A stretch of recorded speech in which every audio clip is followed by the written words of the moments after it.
What's good, dude? Hey. Hey, new table, who this? What do you think? About what? The table. Oh, I mean, the table's great, man. Loving it. It's an amazing table. Loving it. Loving I don't it. know what I can say about it. It's almost like it was like made for podcasting. I know. We got some Busch Lights on here tonight. Thanks, Bush. Sponsor us. So hey, we got a pretty good show plan. We got actually one of our clients from the Get Grizzly Buildings. Jerry Weeks is on the show with us tonight. I'm pretty excited to learn more about one of our clients. Yep, as always. As always. Did you watch that Jake Paul fight? No, I don't even know who that is. No, I didn't watch it. If he fought somebody else worthwhile, I probably would have watched it. But I can't believe it. I watched a stage fight, highlights is what I watched. Yeah. Hey, man, I want to make some millions. I'll fight you, Jake Paul. Ooh. Yeah. You heard that. I'll take a real fake shot in the face just to get money. I can't believe that. That's so dumb. I can't stand him. Dude, I don't Or his brother. I don't know what's going on And with they're my from shirt right Ohio. now. What do I do with these hands? Just put them in your pocket. Dude, no. Sit on them. For real, though. Like, you ever get shirts and, like, it just shows way too much, like, neck? So then you wear a shirt underneath and you're just like... Not showing too much shirt. Yeah, It not looks showing weird. too much shirt. That's where I'm at right now. I'm in that tweener stage. That's right. Looks pretty good to me, man. Does it? I don't know. I feel like I'm showing too much. Like, if I didn't have a shirt underneath right now, like, I feel like I'd probably end up going swimming. Just take that shirt off over top. Be all right. Nah. Or take the undershirt off. Nah, because then I'm looking like Miami Vice. Got to show the hamburger. The hamburger meat. Got a little hamburger meat hanging out. Little curlies French fries. But yeah, I'm digging the new table. It's a little different setup. So now we're not like straight across. We're like folded in. So I have to like turn my neck a little bit to see you now. Yeah, I don't have to. It's not like we're not straight 90 degree in it every single time. I like it. Hey. It's like Ace Ventura when they're closing the door on him.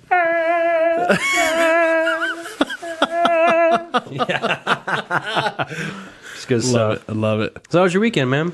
Not too bad, man. We got one Christmas done, and 3 to go. One Christmas done, 3 to go. Sorry, it tasted weird. Yeah. I got a mitten and I'm drinking beer. I didn't think about that. I gotta stay focused, but I used to know a guy who would drink beer, and no matter where he was always chewing gum. He was a gum chewer, beer drinker. people have their own things, man. Yeah, I guess. To each their own. Yeah. I feel like every time I drink, I'm eating. That's usually how it But I'm goes. eating when I'm not drinking too. So Yeah. You know how it goes. yeah, Yeah, it was a good weekend. I don't even know what I did. dude, I think I played. we should probably talk about the game. Yeah, I think I was probably say I saw you playing it. And I forgot about it, and I saw it online. We've been really into the lawn mowing simulator. Yeah, so if you ungodly haven't done it yet, if you have an Xbox, go download the game. If you're a mowing type of guy, go download the game Mowing Simulator. I will say this. amazing. I found out something last night about the game. I'm addicted. I tried playing it on my old Xbox One. Yeah. One S. Not compatible. Oh, really? It has to be on the new Xbox Series S or the X. Oh, really? Okay, Yes. okay.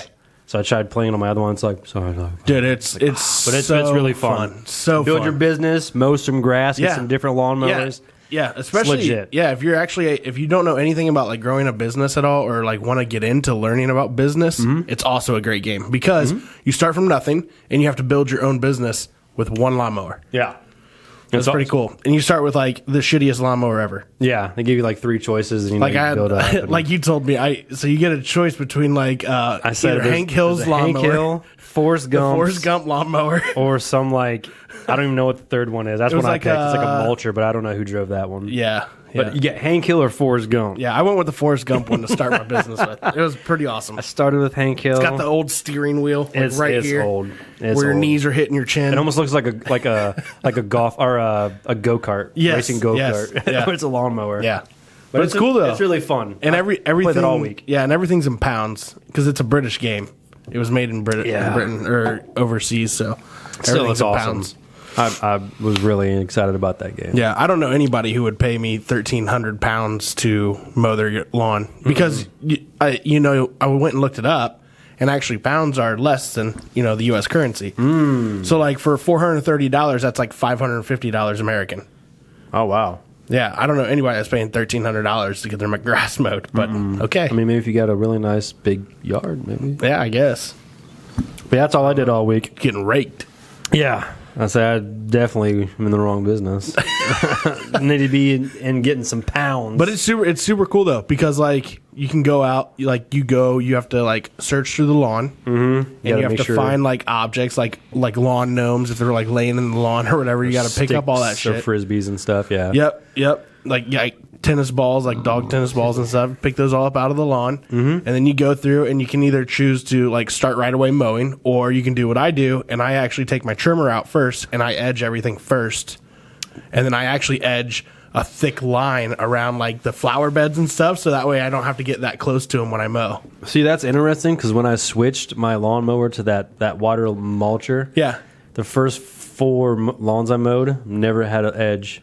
Yeah. Only because I don't know if I just did so good that as soon as it said 99.5, it was like, please leave. I was like, bye. You're not getting edges, bro. Says I'm done. Out of here. So I have not edged a yard yet. So cool with that. But the one I seen before you left, though, you had to get the nice lines, the flat lines back and forth. Yeah, once you get the striping kit, the game gets way harder. Yeah. Way harder. He showed me one where I left work and just a front yard, and it's just a big square. I'm like, that's easy. He's like, yeah, but you gotta well, what's it called? You have a striping rating. Striper, so you gotta go back and forth, and you gotta get it almost so perfect. Yeah, you're not allowed to leave the yard unless it's like 100% perfect lines. But it's so worth it though. Yeah, it does take forever though. I like mowing grass. It's such an addictive game. But you can get newer ones because literally in the beginning you're mowing grass, literally in the game for like 40 minutes. I'm like, I went all in though. Like when I got the game or whatever, right? Like you have the option to go to apply for loans. Like you can do like all this stuff. It's super cool. So like I went and you're allowed to apply for the loan 3 times, maxed it out. I was like, give me 30. Like you could only do 10 grand at a time. I was like, give me 30. And then like I hired like one person like right off the bat and like got another 2 mowers. And I was like, we're just gonna ride this shit That's out. what I need. And I seen you're only like negative like 700. Yeah, I'm negative $700 right now or whatever. So it's cool though. It's a great game because you have to repay your loan every week. So like it's not like every month. You literally repay your loan every week. So it's just like, all right, bet. So like I'll repay 30 grand in no time, and then I'm just gonna start banking, bro. Yeah. I can't wait to get home and start hiring more people. I'll go for gold, man. I go for gold. So yeah, that's what I did all weekend. Yeah. Lawn mowing simulator. Yeah. And, hey, we'll be able to talk to Jerry a little bit too today about how he came up in his business too. So. I'm excited to know a lot more. Absolutely, me too. Hey, with that being said, though, let's get the show ready. Social guys, let's rock and roll. Roll it.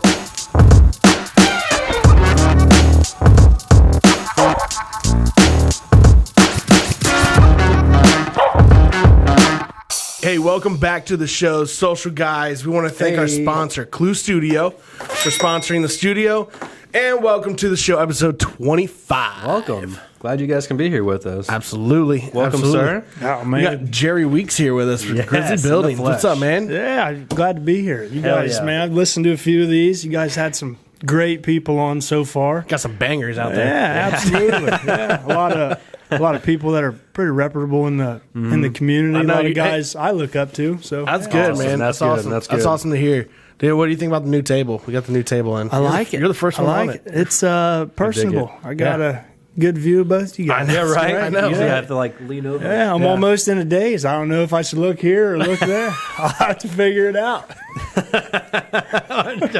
That's fun to do my hands, Ricky Bobby. And we got Busch Lights on tap tonight. I'm so ready. Absolutely. Good night.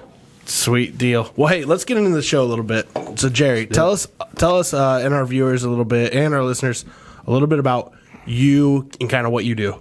Yeah, absolutely. So I work. I'm an operations supervisor at Columbus Distributing. We're a wholesaler for Anheuser-Busch, Yuengling, different wines, spirits, some energy drinks, some G Fuel. I've been in the Anheuser-Busch world for a few years now, and a few years ago kind of branched out and had a part-time gig. We started Grizzly Buildings, building custom-built Amish constructed pole barns. We really found a kind of hole in the market where we could fit, and we just thought we'd give it a whirl. I had a few guys I was connected with due to some situations they ran into in the past. I didn't have much time, but I mean, when you got a supportive spouse that's kind of kicking you in the ass to get the gear going, she's like, yeah, you can do this. You can knock it out. And what started was we figured, we'll sell 1, 2, 3 buildings a month. Everybody will make some good money and we'll be all right. And absolutely exploded. I think last year we did 146 pole barns in a year. Wow, that's insane. It's nuts. And we started out with 1 Amish crew. The most we've had was, I think, 11. Going into the winter, we kind of dilute it down a little bit, just because you spend a little more time on jobs. So we try to kind of dry it out in the winter. That way we can build back up for next year. Yeah. But honestly, we're continuing to gain popularity. What we in the past didn't put a whole lot of money into marketing. For us, it was kind of like, let's just go word of mouth. We'll create a Facebook page, make a couple posts. Right. And I was kind of naive to how important marketing was. Social media platform. Yeah. I mean, everybody's on their phone. Everybody's looking at things. Everybody is. Really? Yeah. And as soon as we kind of honed in and focused on that, like I said, we were already doing good. Yeah. And it just completely opened the doors to a whole new quantity of something that we didn't think we would. I'm not going to say we'd never be there, but we didn't think we would be there until maybe a few more years down the road. Right. And you'd never say we wasn't prepared for it, because we made the accommodations pretty quick and we got things done. Right. But the company's really erupted, especially in the last year. Yeah. We got a lot of people reaching out to us. And one thing that's unique about us is we don't have that overhead that our competitors do. I don't have to bigger supply companies. Yeah. I don't have to pay our CEO's salary. I'm the owner and CEO, the sole owner, and I don't pay myself a dime. Nice. It's all about our employees and making sure they have a great quality of life, making sure they have that financial freedom. Yeah. So absolutely. Every job's different. People call me all the time and they're like, hey, how much is it for like a 30 by 40? I'm going to have to get you a quote on that. Well, why not? You don't just have it sitting there? Absolutely not, man. Every building's custom built. We order everything to your job. I don't have a supply warehouse. Yeah. I have 3 to 5 different suppliers. I shop between all 5 of them. Yeah. All of them maintain the same quality and standards for the material, and it's all about what's the best deal I can get for this customer. Yeah. This job's in Wapak, so I got my 5 suppliers. I'm going to say, hey, delivery, everything, where you got me at for these materials, where do you got me at for the labor? And the same thing with our Amish crews. We have crews from all over in 4 different states. Yeah. So whatever crew can get the customer the best rate. So, your guys' quote for a building may be a different price than the guy in Bell Fountain. And that's what kind of helps us, because we don't have those set prices. We don't have those overhead costs that a lot of our, bigger competitors have. And I think that's what's really helping us. I can't even tell you how many times a customer's reached out to us and we've given them a quote. They seen us on Facebook, or they heard from their friend down the road, or seen one of our signs, and they're like, man, you guys quoted us and we had 4 quotes and you guys are $10,000 cheaper. What's the difference? Well, look at your quote, because we have a material list. We're not hiding nothing. It's, free delivery. This is what you're getting. This is what you're paying. In plain sight. And there's no add-ons. There's no markups. There's nothing like that. So more people are catching wind of it. We're continuing to grow. And like I said, these customers are calling us and they're like, man, you guys are so much cheaper. And then also with that overhead, when you have the crews, it's just easier to go through us sometimes, because you don't have to get like a net 30 check, or you don't have to get, hey, we'll have you paid at the end of the month. Our crews get paid by the job. Our sales guys get paid by the job. It's kind of like you're going to make your money according to your performance. Right. Yeah, okay. So the harder you work, the more money you're going to make. Right. And we also don't. I'm not going to say we don't believe in them, but we don't do cold calls. Yeah. You know, there's no point in me calling you and asking, "Hey, do you want to spend 40 grand?" Right. Like, you know, it's kind of like those ads you put out though. Yeah. I mean, that's what basically those do. Yeah, 100% our sales guys, they don't look for leads. The leads come to them. They get given to them 24/7. I mean, I really don't sleep that much. So whenever I wonder who his marketing company is. I don't know. I'll have to I'll give you their card before I leave. I'll see if I can get their information. But yeah, man, we got a really good gig. I'm extremely proud of it. And again, I don't pay myself. I work a full-time job, and I absolutely love it. The beer alcohol industry is amazing. In operations, I get to Cheers to that. Yeah, absolutely. I get to hang out with a bunch of guys all the time. That I got some guys that been delivering 40 years, some guys that just started.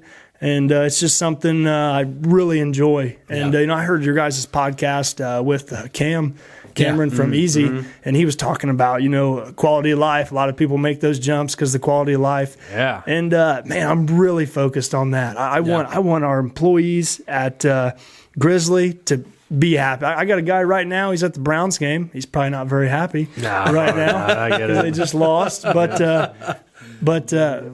yeah, man, I just want everybody to be comfortable, happy. I try not to push too much. I mean, obviously, I'm a business owner, and I want to maintain, profitability. I want to continue to get better every single month. Yeah, absolutely. I want to continue to strive to be one of those, top companies people hear about. And you're growing into different states now. Yeah, 100%. So we're building in Ohio, about 80% of Ohio, kind of northeast Ohio. We don't really get much into over there.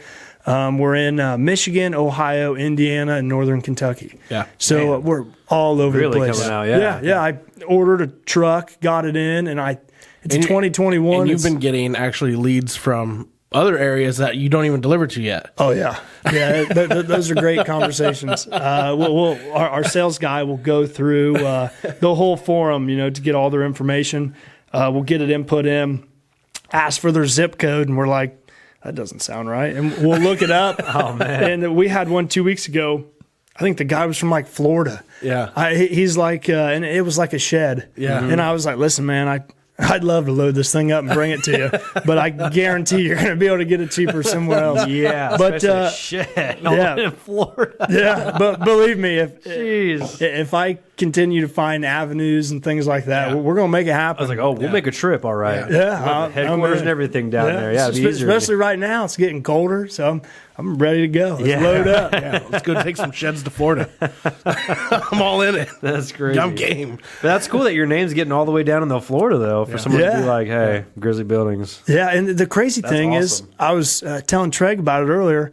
We have, when the company first started, I just used my personal cell phone. That was just what it was. Like, people would reach out to me. They'd text me, call me, email, whatever. Right. And since then, we've obviously gotten bigger. We have our own lines now. And my number hasn't been on anything, and I still have people calling me. A guy called me the other day from Georgia, and he's like, hey, I'm looking for a pole barn. And I said, well, I know where you can get it. And he's like, okay. He said, I'm in Carrollton, Georgia. And I said, well, I have no idea where you can get it. I said, man, I said, I'm sorry. And I asked him, how'd you get my number? And he said, a buddy of mine found it on social media. So, it's awesome. It's awesome. I love it. I really do. That's awesome. I'm fortunate right now. I'm in a really good position where I love my job. I love my company. I love my employees. Yeah, and I'm just really grateful. And you just had a baby recently. Oh man, yes, Getting it all. Yep. July 13th. My wife and I had our first child, a son named Noah Lynn Weeks. I am Jerry Lynn Weeks III. As grateful as I am to be in great company with my dad and grandpa, I would never put my son through that. So his name is Noah Lynn. He's great, man. I'm telling you, awesome, it changed my whole outlook on life. I love my wife. She's an amazing woman. She keeps me in line, keeps me where I need to go. Yes. As soon as we had our son, I mean, I nonstop, 24/7, work. Yeah. And man, we had that kid. I'm trying everything I can. Time just to slow down a little bit. Yeah. Time down. Yeah. Spend time. As soon as I leave work and come home on Friday, Saturday, Sunday, and Monday, I am with my wife and with my son. We will do anything. He's 5 months old, and we took him to the fairgrounds to see the lights. Nice. Kid, he knows what's going on, but he doesn't. He's just looking around, seeing lights. Right. It was amazing. I'm so grateful for him. Yes. And I tell you what, I'm almost nervous to have another one because this one,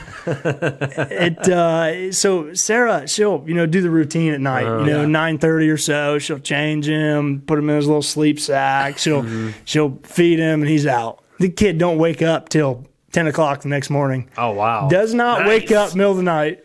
Does awesome. not. That's a I'm pretty telling good baby, you, man. Yeah, and I told my wife. You're spoiled now. Yeah, I told my wife. I said, I love this kid to death. I would love to have another one. I'm nervous. I know. It might be complete Oh opposite. man, I'm nervous. I'm nervous. But yeah, it's awesome, man. Fatherhood is amazing, and it was something I knew I kind of wanted, but I was kind of there with it mentally. My wife and I were talking about it, and I got some friends that were trying, debating it, this and that. And, we sat down, talked about it. We was in a great spot in life, about to build a house. And we decided, this is the right time to do it. So, it's amazing. I'm so... I just turned 30, and I'm so jealous of people that were fathers before me because it is amazing. I cherish every single second. Absolutely. Yeah, it's just awesome. I love it. That's how I always think. I'm way behind because I see all these, some of these kids back in high school that we went to school with. Yeah. They're driving now. I'm like, bro, I haven't had my first kid yet. I'm just taking my time when it's right. Yeah. You got a few. We're still young, though. Yeah. A few people you went to school with had some whoopsies. They popped out and they're like, "Oh, my kid's junior high dance," and you're like, "Shit." I have seen a couple of those where I'm like, "What?" You're like, wow, that's a big whoopsie. I mean, my kids are. Oh, you had my two kids of are them. 7. So It's awesome, man. Yeah. I love it. Now I guess nuts, though. the biggest question is how long do you wait? How long do you wait till the next one? So my thought process on that is I always wanted my kids to be in high school together. That's mine. So, we didn't wait any more than 3 years. Yeah, that's why I told my wife the other day. I said, "Well, if we plan it out right, we got Noah. You really want a girl. I hope we have another boy." So my hope is, he gets to play some basketball in high school. Yeah. And then his little brother is kind of pushing him to start over top of him. I just want to go. I want to go to one night worth of sporting events and not have to split up and go watch them in 2 different places. Exactly. So yeah, I think 2-3 years is Yeah. So perfect. like a little Eli and Peyton Manning in the future. There you That'd be go. nice. That'd That'd be nice. Or just go back to back. Ooh. That'd be sweet. I think Sarah would go crazy because we do have to remember this kid is an offspring of me. This kid, he's got a little crazy side to him. Now, did you play any sports in high school then? Yeah. So I played basketball, ran cross country, and ran track as well. Okay. Kind of with running cross country, I went to a small high school. So with the territory, I was a distance runner. Yeah. It was a blast. But yeah, and then Me too. I was in cross country. I figured you was. I thought I'd seen you a few times. Yeah. It's on the sidelines eating a hot dog. You guys are stupid. That's what my dad always used to say. Yeah, my dad would go to the cross country meets, and it's 3.1 miles when you're in high school. What the hell do you do? Like my dad would watch us start. And then we run a course, so he'd find a couple little, intersection points where he can watch us. And then it was just I'm just going to wait till he finishes. And then in track, I ran the 2 mile. It's 8 laps. Dad, finally, when I was like a senior, and he didn't care about breaking my heart, I guess, he was like, "Listen," he's like, "I'm not going to lie." He said, "I watched the first couple laps, go to the bathroom, get something to eat, and I come watch you finish." He's like, "That's about all. I start my watch, and He just knows the time when to come back. You're all right. You're doing great. Perfect. You're doing Don't great. fall down and I won't miss anything exciting. Yeah, you'll be all right. Just keep pushing through." Don't fall down. Should be here about this time, right? Yeah, now. what you guys both went to Walpock, right? Yeah. Yep. What sports did you do? I played football. Football as well. Perfect. Football and show choir. That's what I was in. Perfect. Who was the football coach back then? Our senior Jones. year would have been Fell. Well, I guess not Jones' senior year. Yeah, senior year would have been Fell, and then before Fell was it Jones in the last 3 then? Yeah. I was summer help at Windsor's when I graduated high school. My dad's been there for years. Yeah. And Josh Bishop works there. Yeah. So, you meet Josh, and he's like this big teddy bear. And then you find out he's got all these records as, a running back just cracking heads. I had no idea. His daughter's friends with my daughter.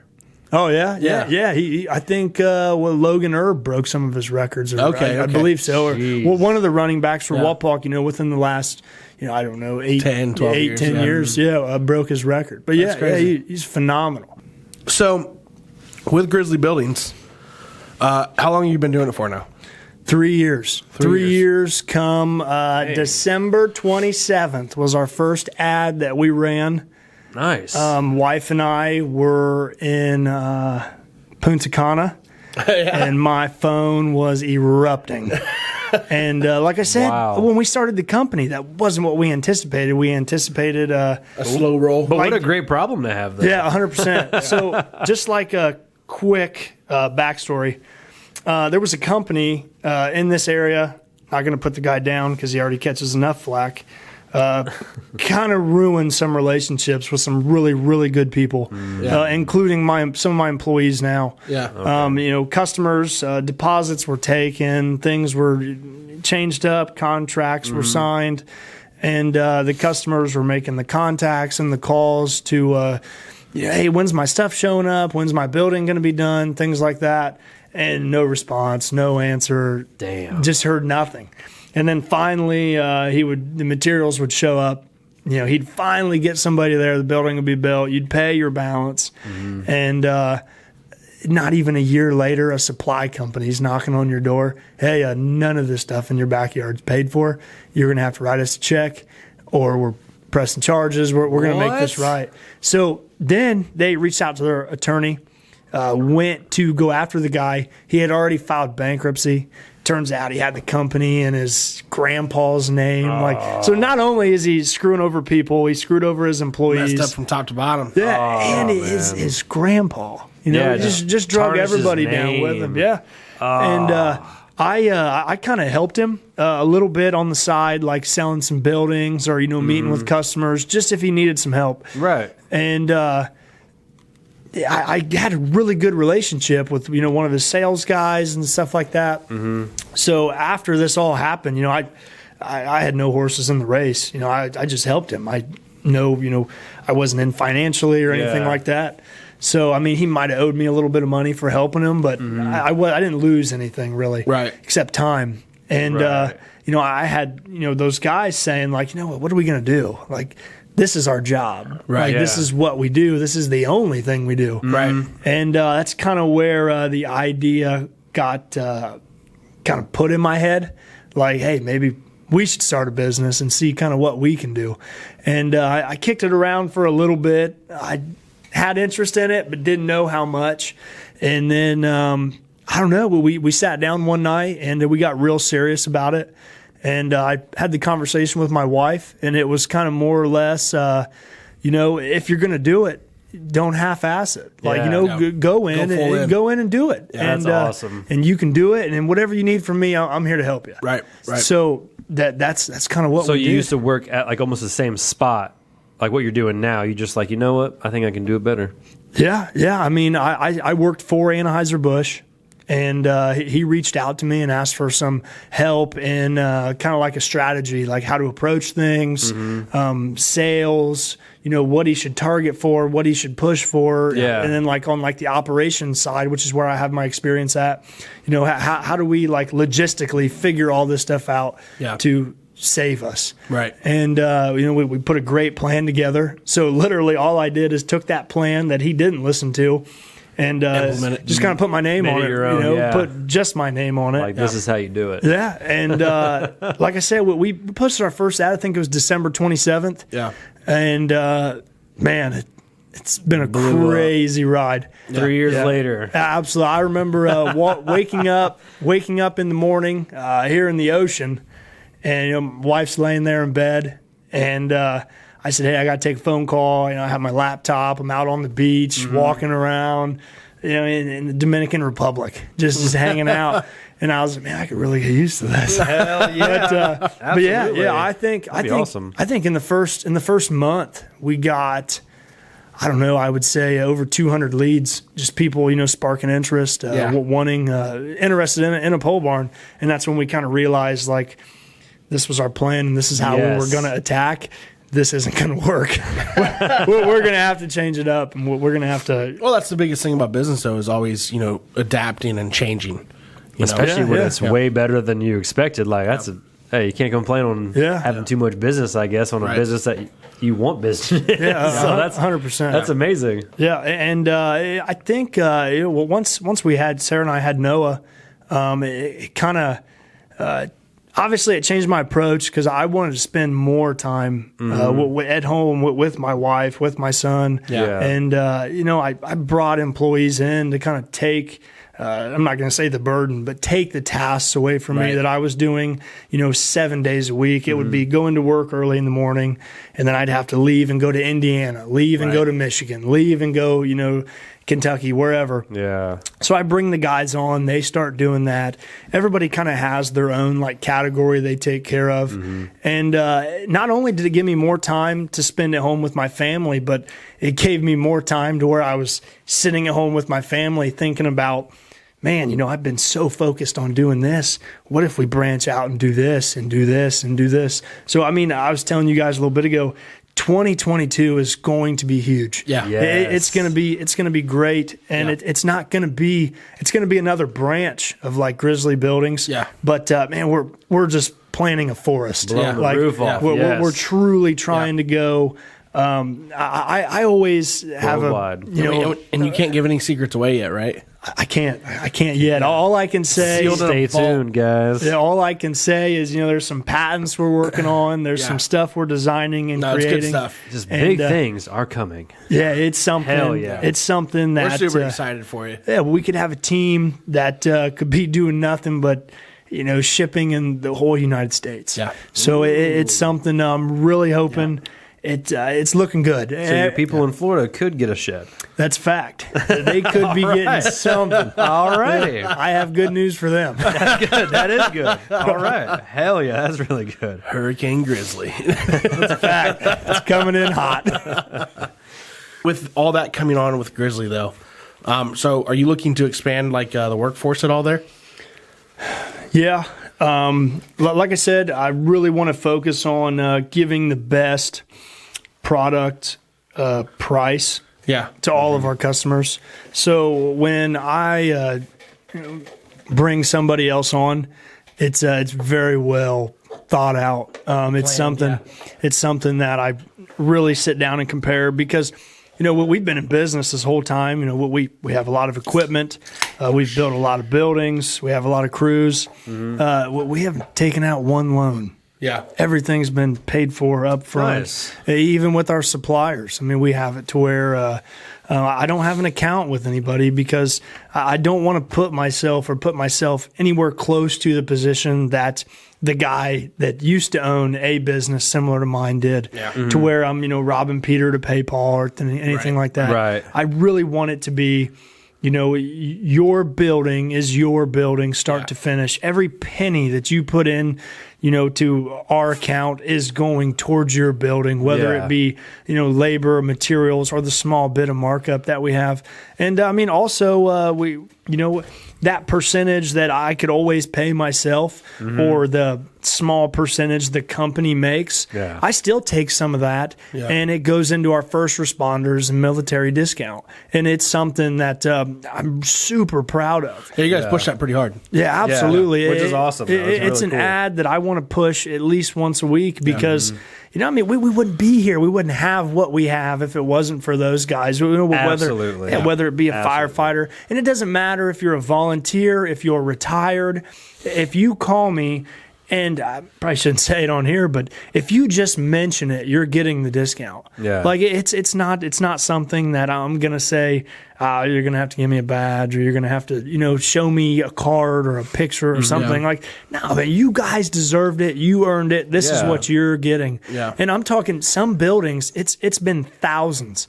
And we just did a project in Waynesfield where the police chief reached out to me. He wants a new cruiser building, and they wanted a new gazebo put up, and they wanted a new roof for their pavilion. And the guy that built the pavilion didn't want to do the roof. He's like, I don't really want to. He's like, I donated it years ago. So they said, hey, would this be something you're interested in? And I said, absolutely. So just because the chief reached out to me, automatically, man, in his building, we took off thousands. Yeah. Because that's what we have. Like, that's what we have that, protects us and forces everything. And, those guys deserve it, Yeah, for real. And like, I don't ever get political or anything like that. Yeah. But, that's what we have. Like, that's what we have here to protect us. And we also have people overseas to protect us. Yep. And, it's kind of our job and responsibility to do everything we can to take care of them. Because so, we weren't brave enough to go do that. Yeah, 100%. I'm not, so I'm going to give all my thanks and giving to people like that. Right. Absolutely. Yeah, I guarantee when that guy was at our school asking who wanted to sign up, I was like, oh, man, I'm going to get like 2 pizzas when I go through the lunch. I did not. Yeah. And you see other people are like, oh, yeah, gung-ho. I'm like, yo, that's respect, dude. Yeah, and respect on your name. that account that we have, it's used for not just that first responder discount. Yeah. At the end of the year, what we take that pool of money, and it's yearly. It's based on our performance. Because if I give a set discount every single job, then it kind of seems like it's something that's just kind of played out or planned or something. You hear people say, like some of the car dealerships, hey, we're going to give you $1,000 off. Well, yeah, because you marked it up $1,000. Yeah, it's like, special. Yeah, well, for us, we have this pool of money. And it's a job by job basis. So hey, this job's $40,000. Let's take where we're sitting good in the pool. Let's take a few thousand off this. Yeah. This is what this guy's got going on. So it's kind of based on what job we do, and then at the end of the year, we take whatever's left and we link up with whatever charity or whoever we can to take care of families. And it's not publicized. I don't have to. Don't really get on social media that much. I mean, I have you guys. So it's something I don't want to take a picture. I don't want to, have a you don't want to be those people that are, it's like, oh, gave this homeless guy a haircut and shave. It's like, that's cool, man, but you really got to let everyone know. That's a fact. Like I said, we built, I think it was around like 140 pole barns going into like right now. That's insane. And that's a lot of pole barns. Yeah, I bet 30 to 40 of them got that first responder discount. That's awesome. And that's cool. There's a comfortable amount of money in the pool right now, and the checks have been written, and families are going to be taken care of. And it's not something that we look for publicity on, and the people realistically don't even know who I am. Right. Like, it's just, hey, you receive this money from, somebody that donated to us. Yeah. And it's just, it kind of makes you feel good. Oh, absolutely. So when it gets close to holiday time, just take care of people, man. Yeah, absolutely. Everybody needs to be a little less selfish nowadays. Right. 'Tis the season. Yeah. Right. Man, at least finish out the year strong. So now, on top of that, though, with Grizzly, you also have a referral program that you guys do out there, right? Oh, yeah, 100%. So anybody that sends a lead our direction automatically get $100. I've hand delivered them. I've mailed them. Nice. I've had people come pick them up. Yeah. Like I said, just $100, and it's something that I'm willing to base on the job. I mean, obviously, if somebody links us up with a huge job, then I'm not going to give you $100. Yeah. I'll take care of you. Right. But yeah, we get a lot of returning customers or customers that were sent to us from somebody else. Right. We've built multiple buildings in the same town. Yeah. I mean, a bunch of times. Yeah, it almost seems like it kind of grows like a tree. Like you build one and then it just like sprouts out over That's that a fact. town. That's a fact. We had a customer one time. I go to their house and I said, "How'd you guys hear about us?" And the guy said, "The mailman." Yeah. And I said, "Oh, that's sweet." Yeah. And he's like, "Yeah, you guys built so and so's building on the other side of town." down. And I was like, oh, yeah. And he told me his name. I was like, oh, absolutely, we did. Yeah. And he said, yeah, the mailman's my father-in-law. And he said he went up and knocked on his door. I was like, okay, all right, I appreciate it. So I called the guy and hooked him up. But and that referral, that's cool, though, that referral goes to the guy that referred us or the customer. So that situation, the mailman got $100, and then the customer did too. So that's so cool, though. I mean, when you see a sweet building, it's like, yo, I got to let them know. Yeah. Right. Yeah, you can really never sweet. have too many. I don't think so. Oh, absolutely not. I don't think so. Now, with all these buildings going on, barndominiums are a huge trending thing right now. You see them all over the place. You see them all over magazines and other things like that. Do you guys do a lot of those? Man, I don't want to. I love the concept of barn dominiums. Yeah. My wife and I are building a house, and we're not building a barn dominium. If I had $1 for every time somebody asked if we were, though, I'd be able to build 3 houses. But it's more or less, I have a backlog. Yeah. And I want to make sure that these customers are getting their buildings in a timely manner. Yeah. So right now, I mean, you hear horror stories of the market, how long it takes to get things. The supply chain sucks. It's terrible. Yeah. I've been waiting forever to get this stuff. Yeah. So when you get into the interior of a home, that's when you start experiencing really bad delays on things. So what I tell every customer that reaches out in regards to a barn dominium, I will come, we'll quote you, we'll build you the shell of your house. Yeah. And then the rest is on you. Yeah. We've done quite a few that way. Yeah. And everything we build is in accordance to the codes and regulations for that county. And that's another reason we ask, every customer, what's your zip code? Yeah. We punch it in, and it automatically tells us, like, hey, their trusses need to be engineered for this amount of, snow load per foot. So it gives you all the regulations for that area code. Believe it or not, there's some counties around here you can't build barn dominiums. Really? And I think just because the specs won't support it. Yeah, well, it's just something that I guess they're against. I mean, it's just something that isn't kind of going past the radar quite yet. It's funny that they'd be against it. It's almost like, because it's almost new. It's newer. Yeah, 100%. Yeah. Like they wrote it in like as soon as, oh, no, we're not having barns. And they got some out there that look really nice. There's a ton I'm telling you, if you would have looked at my... A lot of NASCAR drivers, barn dominiums. 100%. A lot of them. And you got the easiest access to get to your storage and everything. Yeah. If you would have looked at my phone history, 6-8 months ago, YouTube and Google was nothing but barn dominiums. Yeah. I was on probably every website you could think of. There's a girl on TikTok. She's married to a NASCAR driver. They live in Georgia, and they said they did their entire barn dominium, not including land, but barn dominium and everything, interior, all that, for less than $450,000. Oh, yeah. Yeah, 100%. You could definitely do that. I think the one I had laid out that I thought was going to get the wife's seal of approval and did. But the engineer I was working with, he didn't get the Jerry financial seal of approval for what he wanted to charge me. I was like, it's okay, man. I'm going to pass on this one. That's crazy because usually those are cheaper, though, right? Yeah, they are significantly cheaper. And are there people out there, though, that are trying to gouge for them? Oh, yeah, absolutely. And I mean, if you think about it, we build our pole barns. I mean, your columns are 6x6s, and we can either set them in the ground or lag them, bolt them to concrete. So I mean, it's not going anywhere. It's more sturdy than your house would be technically. Right. Right. Pros and cons. It's not the easiest to have a basement in them because it's kind of one of them things you have to build over top. Yeah. And honestly, if people are looking at barn dominiums, I tell them, you don't need a basement. Go with a concrete floor with radiant heat and run the plastic tubing through the flooring, run it, it's on a water system. You guys do that too? Oh, no. No.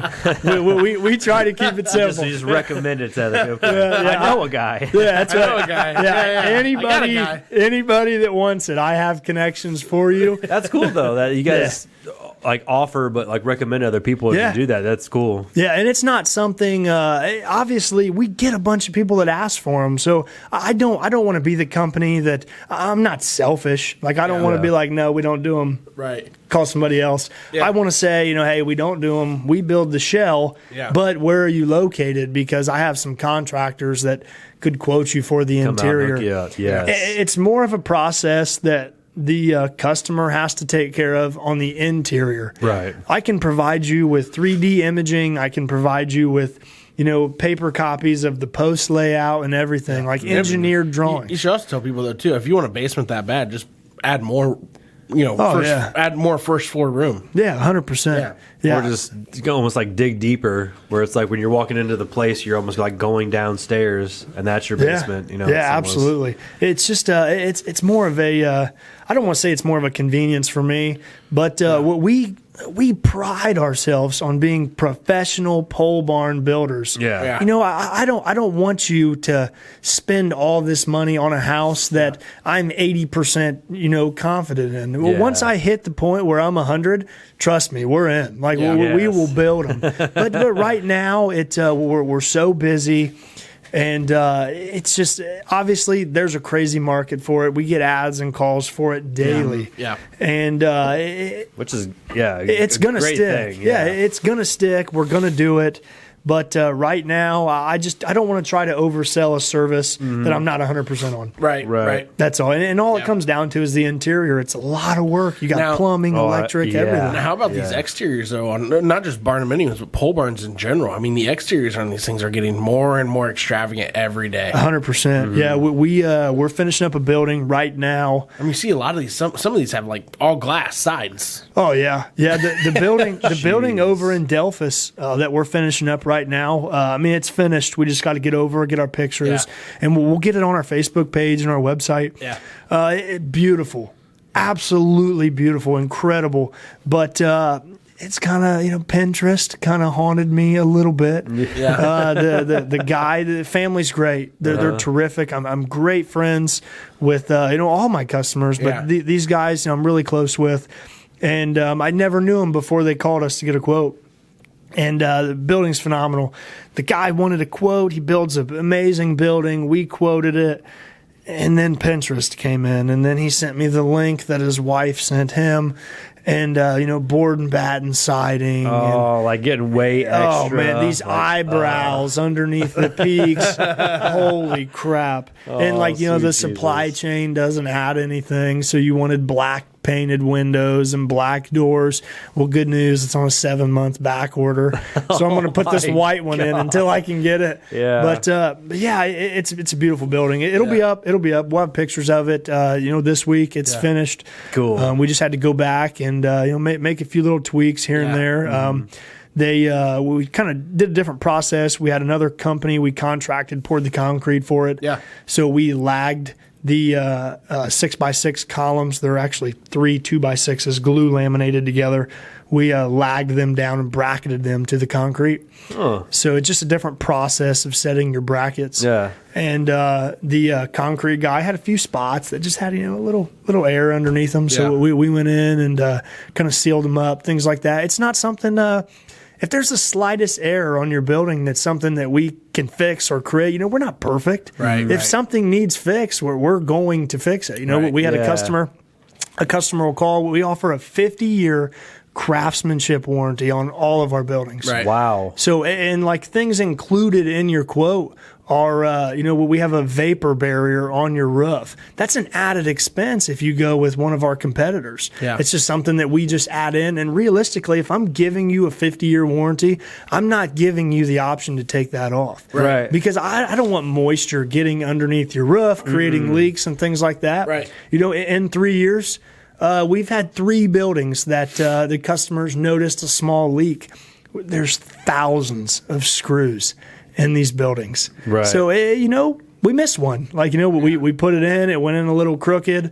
We go out there, we fix the hole, we replace the sheet of metal if we have to, put a new screw in, make sure it doesn't leak. It's almost like a regular house almost with anyone building it. It's like how do you know unless you really live in it for a while to know 100%. if you did a good job? 100%. But it's cool you offer a 50-year warranty. Absolutely. Good Absolutely. job. That's awesome. The paint on the metal, Jeez. the paint on the metal is like a 20 or 30-year warranty. It's 29 gauge steel. Jeez. The lumber we use, the bottoms of our columns in the ground is treated.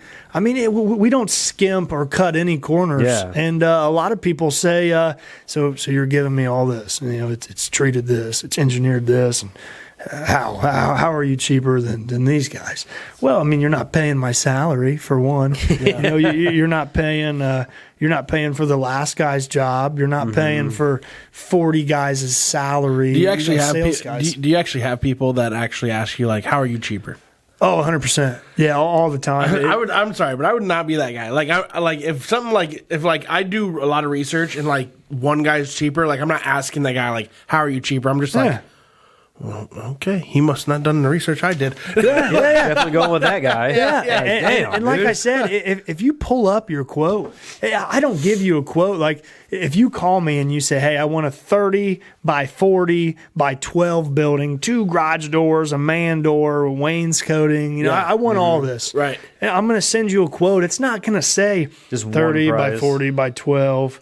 Wainscoting, and then a price. Right. Because then that's all you're comparing me to the next guy. Yeah. I want you to see down to how many boxes of screws we're using for your job. Yeah. I want you to see it all. I want you to have it in front of you, and then that way, when you're on the phone with that guy that you accidentally answered from one of our competitors, and he said, and you say, well, I got a quote here from Grizzly Buildings, and they're $10,000 cheaper, and you guys, well, there's no way. They must be skimping on the columns. You must get 4x4s.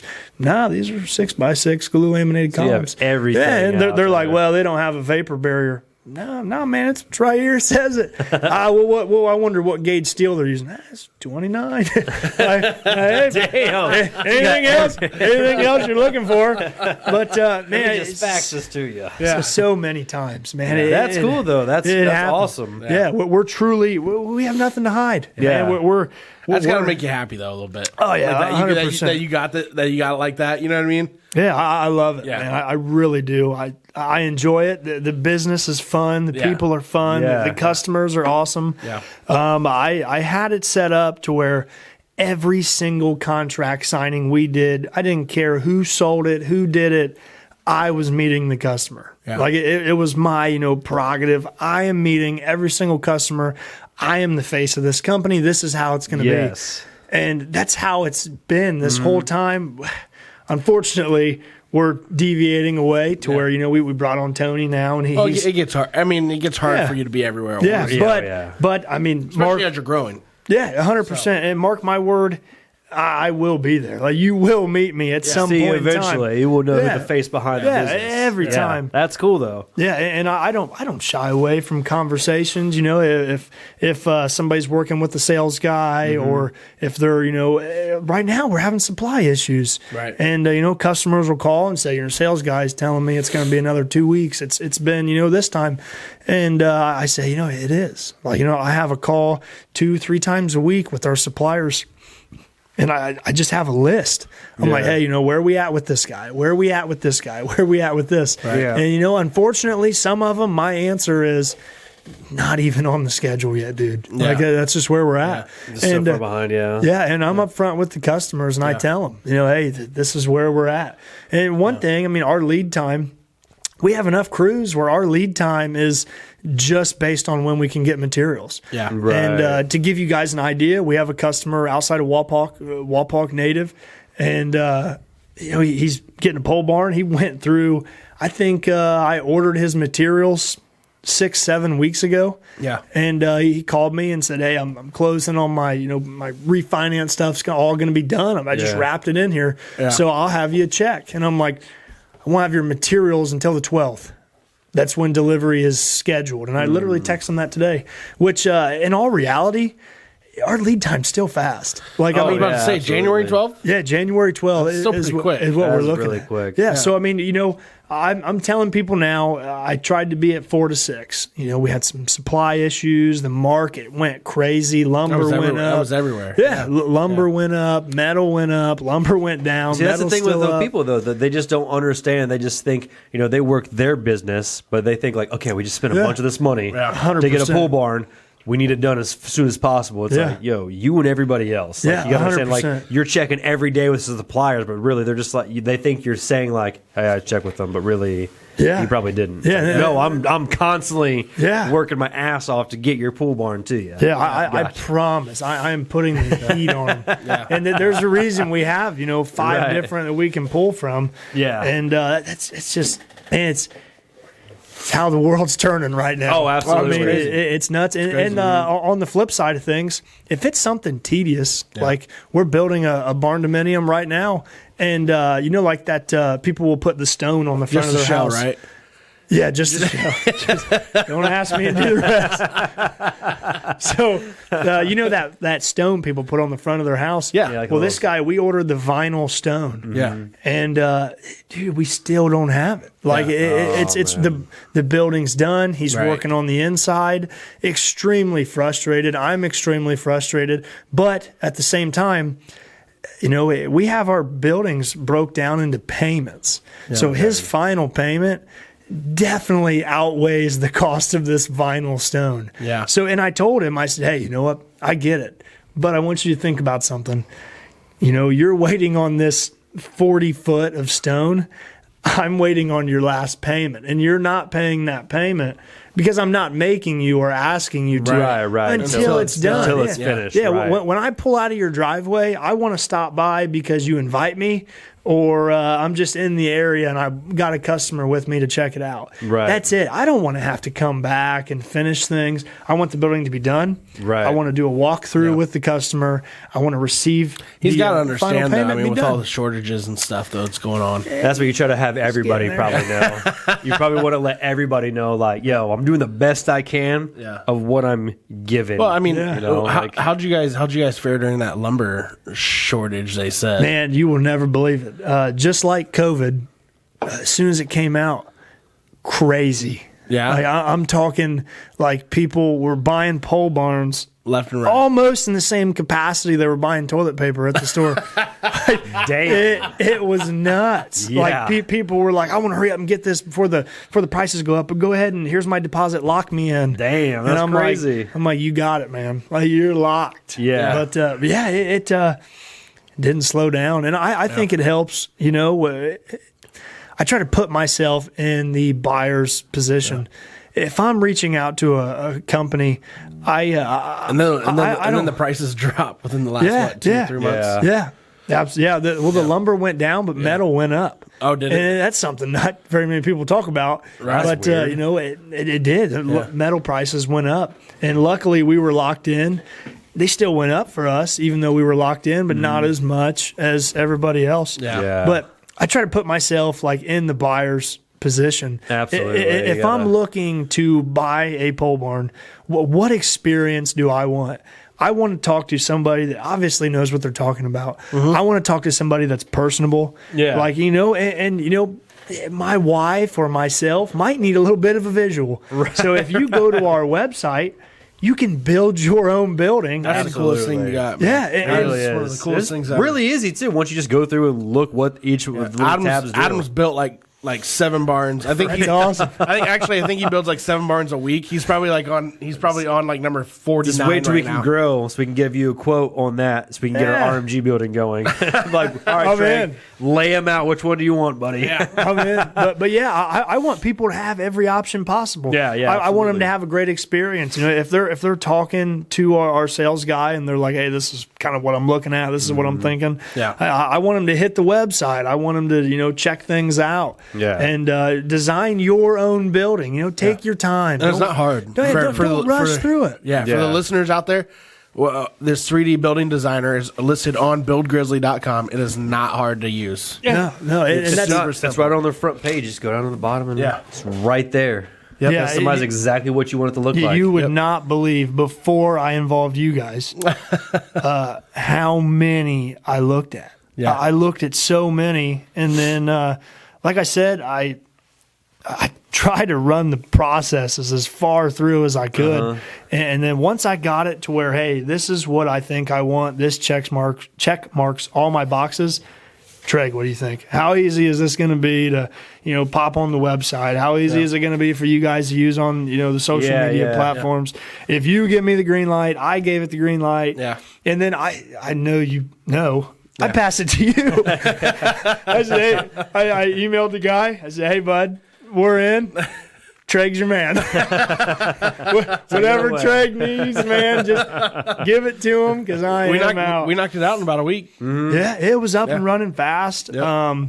Like I said, I want people to build what you want. Yeah, absolutely. And all of our colors, it even comes down to our colors. So many colors, dude. Visually. So I wanted it to be the most realistic platform I could get. I wanted it to look that you could completely good. customize. Yeah, I wanted you to be able to add things into it, like a tractor, a truck. What are you using it for? Yeah, you can actually. One of the things that I saw Adam playing with was he actually put a plane in his. Yeah, I wanted to see how big it was. So if you want to build, like, if you're trying to build an airplane hangar, you can do that. It's available. But I just wanted to see how it compared. I was like, man, this looks kind of small. I put it up there. I was like, oh no, that's pretty big. Like, that's a good size. So, you can put a lot of stuff up there. Yeah, we made it to where it's easy, even down to the colors on that 3D imager. Those colors on that are coded. Yeah. To my colors that I ordered. Specs. Yeah. So all it does is just send it right to me and says, hey, this is what the guy wants, this is the size, and this is what we need. That's awesome. That's awesome. Well, hey, let's get into some. It's time for. Have you ever played rapid fire questions before? Have you played? You've never been on the show yet, so. Oh yeah, you've seen this show or listened to it. Show. Yeah. He knows a little bit about the rapid fire. I'm fresh. All right, let's get into these rapid fire questions. All right, so Jerry, you've never done rapid fires on the show before, so no, sir. First date with my wife. Rapid fire. She hit me with it. Did she really? No. No, she didn't. I've been like, what? No, she didn't. No, she didn't. Bro, let's just get this shit out of the way. Let me long-term goals, short-term goals. How many girlfriends? How many kids? So listen to this real quick. So completely nervous first date with my wife. She was or you were? I was. Okay. I'm telling you, I was like, okay, this girl is out of my league. Like, so what do I need to do? I'm gonna go shopping. So I go to like Buckle. Spent like $30 on underwear, like buy the underwear, the jeans, the shirt, the shoes, the hat, all out. Is that the stuff that's like bedazzled? I didn't get the bedazzled jeans. I didn't. I skipped right past.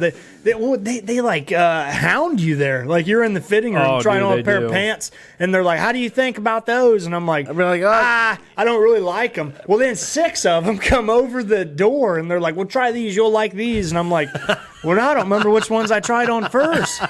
But I think I need you to come in here and help me with these ones. But yeah, so. Everybody. That's how Deshaun Watson got caught. It's fitting.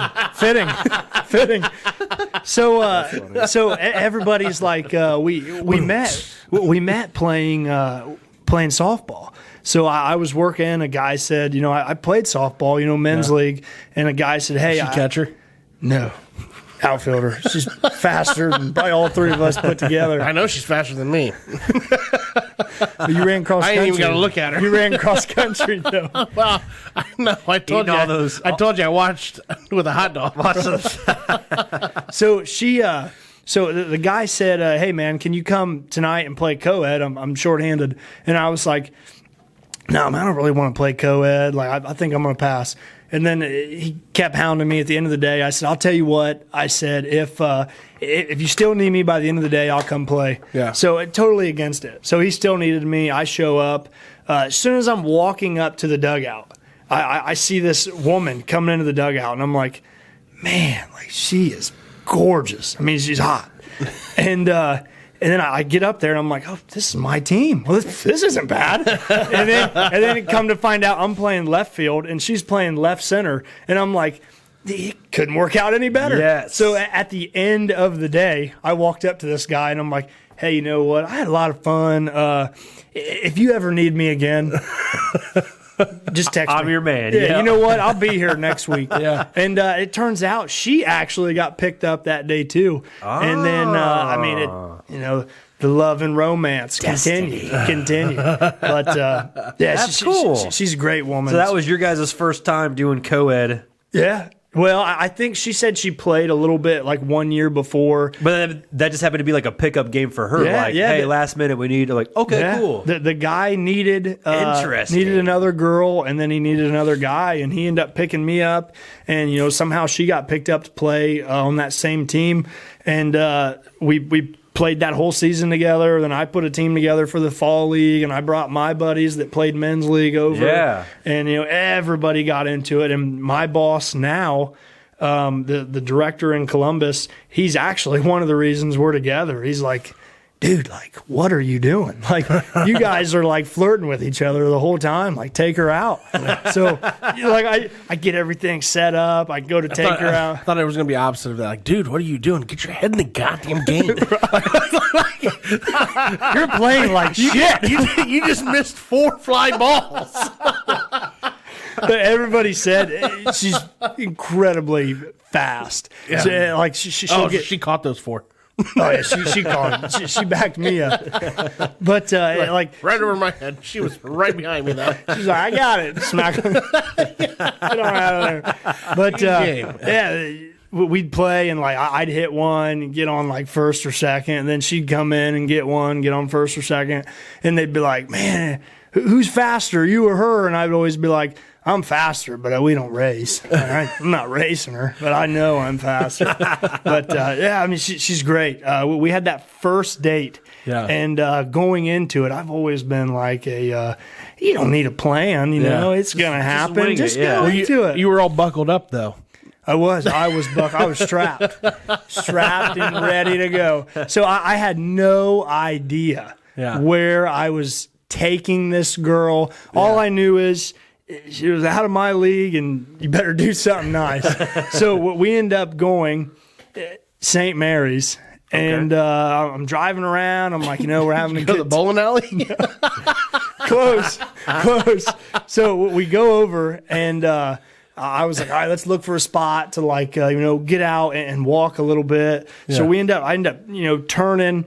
And the lake and the boat docks and everything were right there. It would be on the east side of St. Mary's. Yeah. And we got out, we walked, and there was like a little pier out there. Walked out, we talked for like 3 hours. To this day, she's like, it was amazing. And I feel the same way. It was a great day. But it was not planned. Like, I had zero, like, it just worked out. Everything worked out in my favor for that day. It was a great day. Perfect. Sunset and all, huh? Yeah, it was perfect, terrific. Way to go. But I mean, since then she keeps me in line. Yeah, keeps it. Well, it must have worked. Y'all married? Oh yeah, kid now? Married, kid. Business. You're locked in. Yeah, everything's going good. Yeah, keeping you focused. Yeah, that's good. New truck. Yeah, she's got it. Big elk. Yeah, life is good, man. Life is good. I brought you guys some elk meat. I know. Yeah. He brought us some elk meat I'm tonight. excited. I'm really excited. Yeah, that was crazy. Oh man, it was insane. I was scheduled, had a trip booked to Colorado with my dad and them. Yeah. I was kind of going to tag along and go on a elk and mule deer hunt. Elk's like one of my favorite animals. Yeah. But we go to Tennessee multiple times a year. We go over to the North Carolina Visitor Center. Right. Excuse me. And there's always, elk out there. I'll sit there for hours, dude, just watch them. And I built a pole barn for a guy in Michigan. He got me in connections with a guy in northern Michigan where the elk are. And it happened to fall the same time as when my dad and them were in Colorado. So the way I looked at it was, do I go on a 26-hour drive one way, or do I drive 6?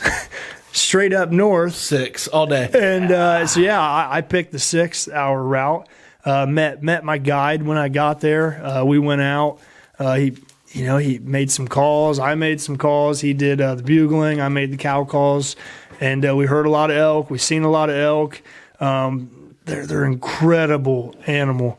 And I was fortunate enough. We were coming through a woods, and this monster was. I seen a glisten of his antlers, and I could feel my knees start to shake. We're walking through this especially you've been out. How long were you out there for before you actually seen them? We left. I want to say we hit the woods at 4 or 5 in the morning, and I ended up shooting him around 11:30.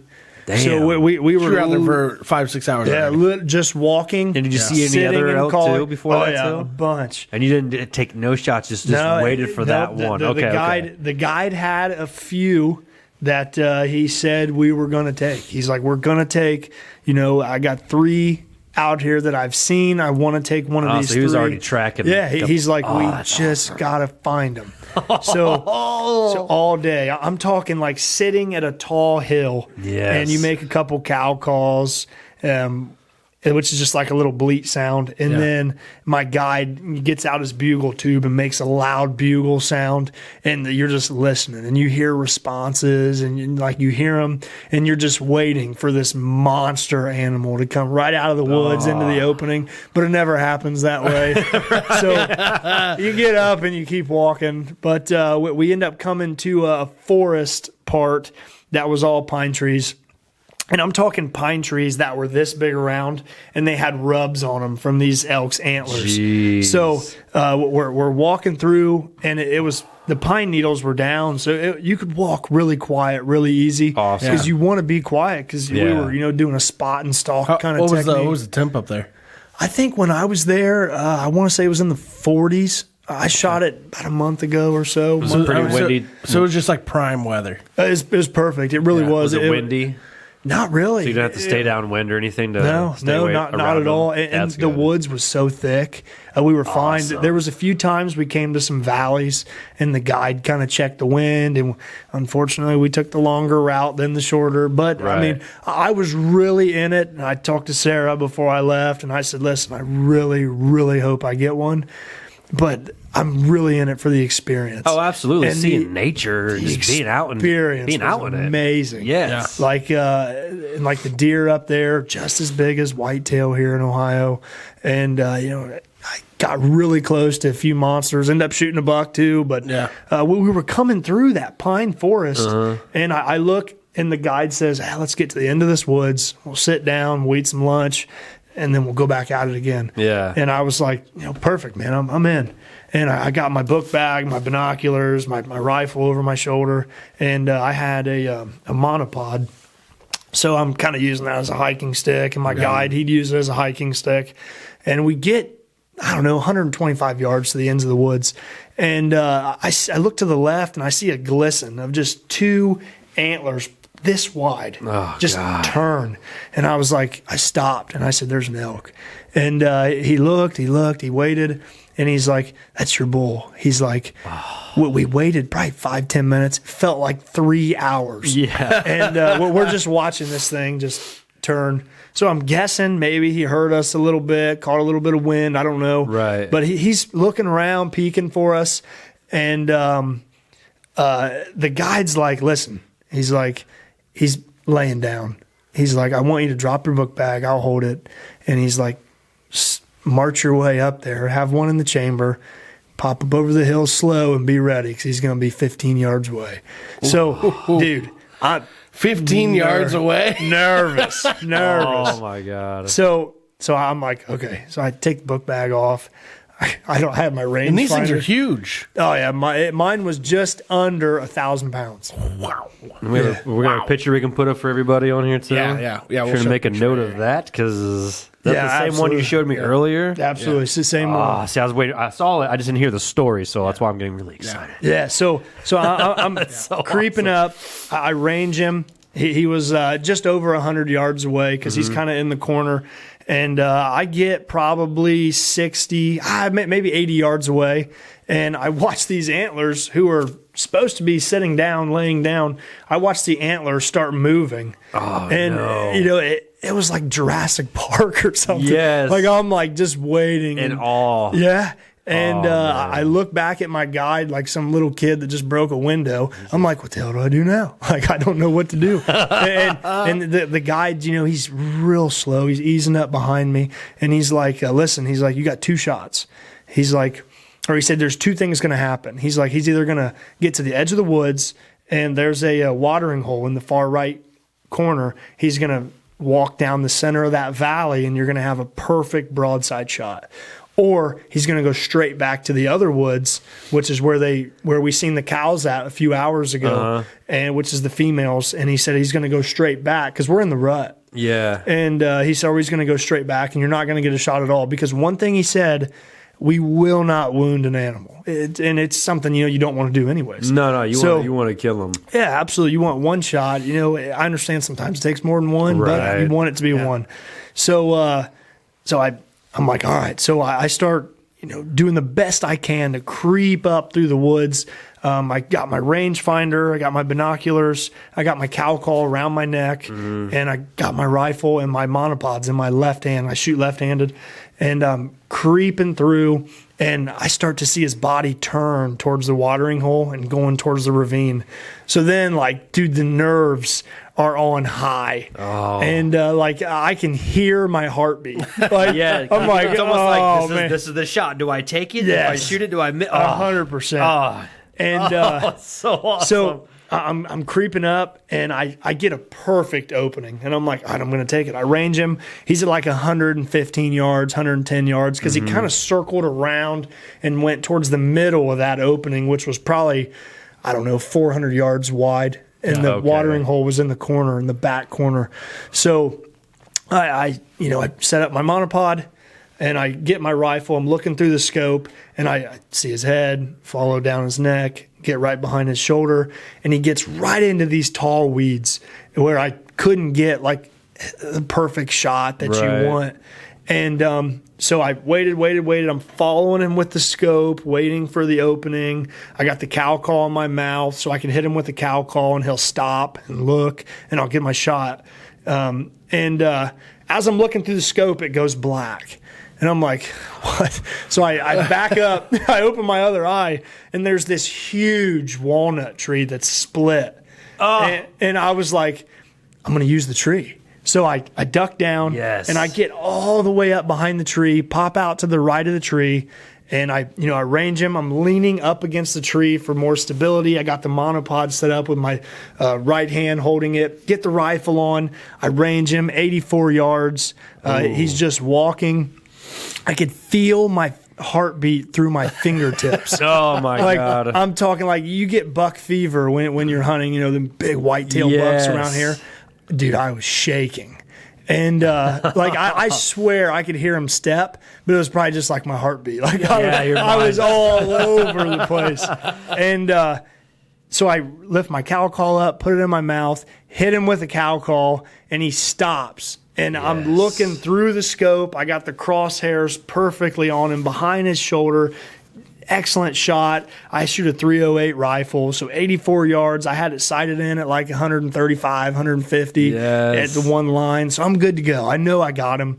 And I hit him with that cow call, and I swear this thing stopped, looked at me, and looked through me.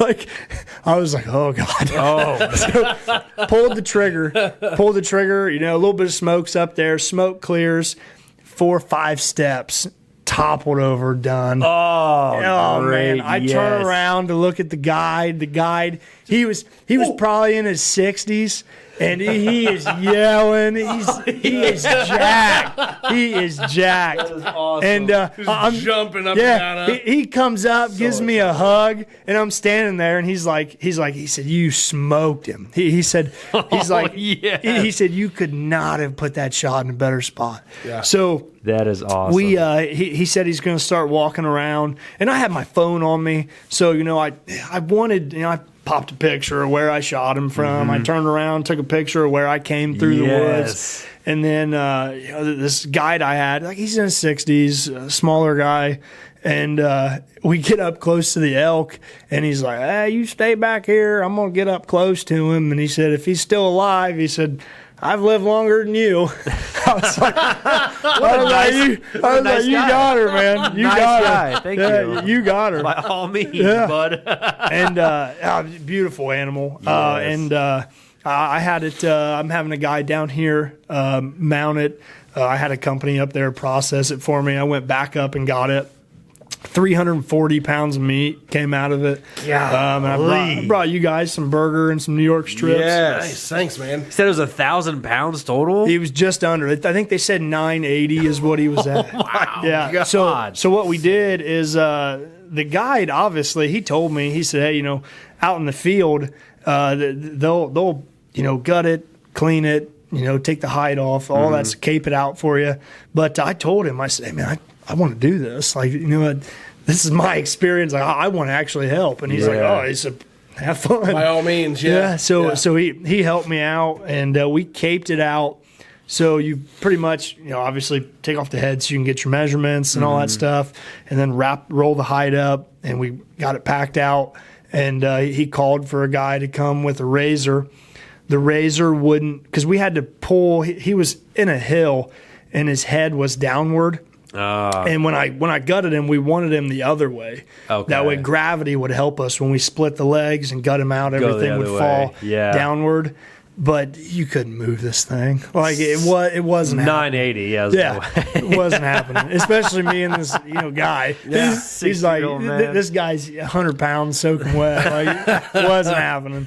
So he called for a Polaris Ranger, came down, cool. couldn't move it. So the old man had to go get his tractor and come back. Oh, damn. And we got it caped out, took it to the processing place. They got it hung, and he told me, so no head, legs cut off at the knees, no hide on it. It was completely caped out. He said it was bigger than some of the steers he had hanging in there. Wow. Yeah, that's what he said. I think he said it was like 580 pounds just gut Of meat. Yeah, it wasn't no gut, just like ribs, meat, neck, thighs. Wow. Yeah. Monster, dude. And then my wife got to hear about it for hours. Hours. And then so I was there for a few more days. So I got linked up. Does she get as jacked as you? No.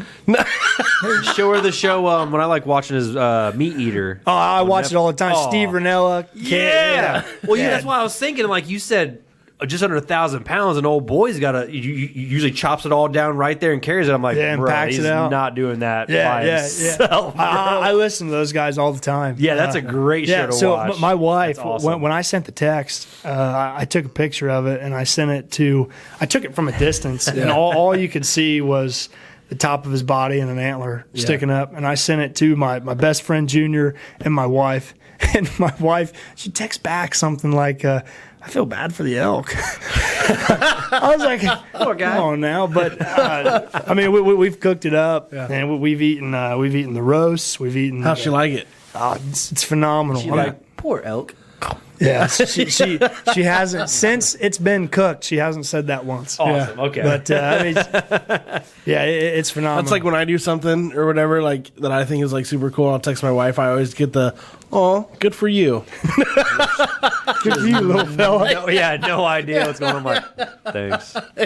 Wish I had somebody else. I feel like I get that more. Yeah, I definitely. Maybe I just don't catch it. Maybe. Certain things the girls just don't understand. But yeah, so then I was there. We pretty much had our job done. The processor had it. It was like 1, 2. It's probably 2 o'clock, and the guy said, "Hey, I got a guy that has woods. Would you want to go hunt a deer while you're here? Because in that county we were in, you can shoot 5 in that county. Oh wow! So I was 5 just animals a day. 5 doe. You can get 5 doe tags. Okay. So I went and I ended up getting a buck tag because I was like, well, if I'm here, I'm not going to bring home a doe. If I already have all this meat, I'm bringing back. So we went and sat. I didn't really. I wanted to continue the experience, so I didn't want to sit like in a blind like you would around here, and just kind of watch. Like I was hunting in a different area, so I wanted to do the same thing. I wanted to sneak up on a deer and see how close I could get. Yeah. I wanted to hear it step, and then I wanted to shoot it. Yeah. And I ended up getting linked up with one of my guide's friends. And, dude, he got me on a deer fast. And the buck I shot, he scored a 160, which is phenomenal around here. I mean, it's a good score. Yeah. And he's a good old deer. Face was white. He had, a lot of gray hair. He had some broken tines. He's a good-looking deer. Had a lot of character. Yeah. But that Saturday night, we sat in a blind just to kind of wait and pass time. I think I had my gun just in case the dream deer showed up. Yeah, right. But I didn't have any intentions on shooting. And we seen some hogs come through, some monster bucks. And I told him, I said, we'll get a bigger one tomorrow. And the guy I got linked up with, it was a great experience. But Michigan's beautiful. Oh, yeah. I'd say my favorite place to travel ever is Tennessee. Tennessee's amazing. My wife and I... my friend Junior, we always talk about Tennessee. I really think it's a place. Within the next year or two, I'll have some property down there and have like a nice condo. The ultimate goal, realistically, was to have like a grizzly place down there, where like our customers could go down. Like, hey, you build a building with us. Here's what it costs to run the property. Why don't you shoot down to Tennessee for a few days? Reach out to us. We'll see if it's available. Dude, there's so many woods and forests there, man. Yeah, and like there'd be a lot of opportunities there for your business, I think. Yeah. Baby steps. Right. But, hey, 2002, you said We'll get there. good days are coming. It's in. It's coming. Teamwork makes the dream work, right? We're in. We're definitely a team. That's awesome. That's awesome, though, man. That's sweet. Yeah. It was a great experience. That's awesome. Well, you guys ready to get in some rapid fire questions? Yes, sir. All right. So, Jerry, we do the rapid fires a little bit different. If you've seen our show, we do the warheads. Right. We got 3 of them here for you. Go ahead and pop those in. This is exciting. That's how I'm doing, but we It's okay. You don't have to give me an excuse. It's fine. I'll still eat them with you. You're bailing on me. I love warheads. No big deal. Realistically, I'd bail on myself too. So let me know when you got those in. We're also going to play. Jerry really wanted to play some Bean Boozled today. Oh, goody. I'm That's in. why we have them up? Okay, cool. Yeah, so we got some Bean Boozled up here as well. That's good stuff. So we're going to play rapid fire questions. He's got the warheads that he's going to stick in his mouth. And as he sucks on those warheads, we're going to ask him 10 rapid fire questions back to back. You ready to roll? How many do you got? I went You got 5. 10. Jeez. Oh, he's going. 10 questions. Yeah. Doing 5. All right, ready? Yep. And go.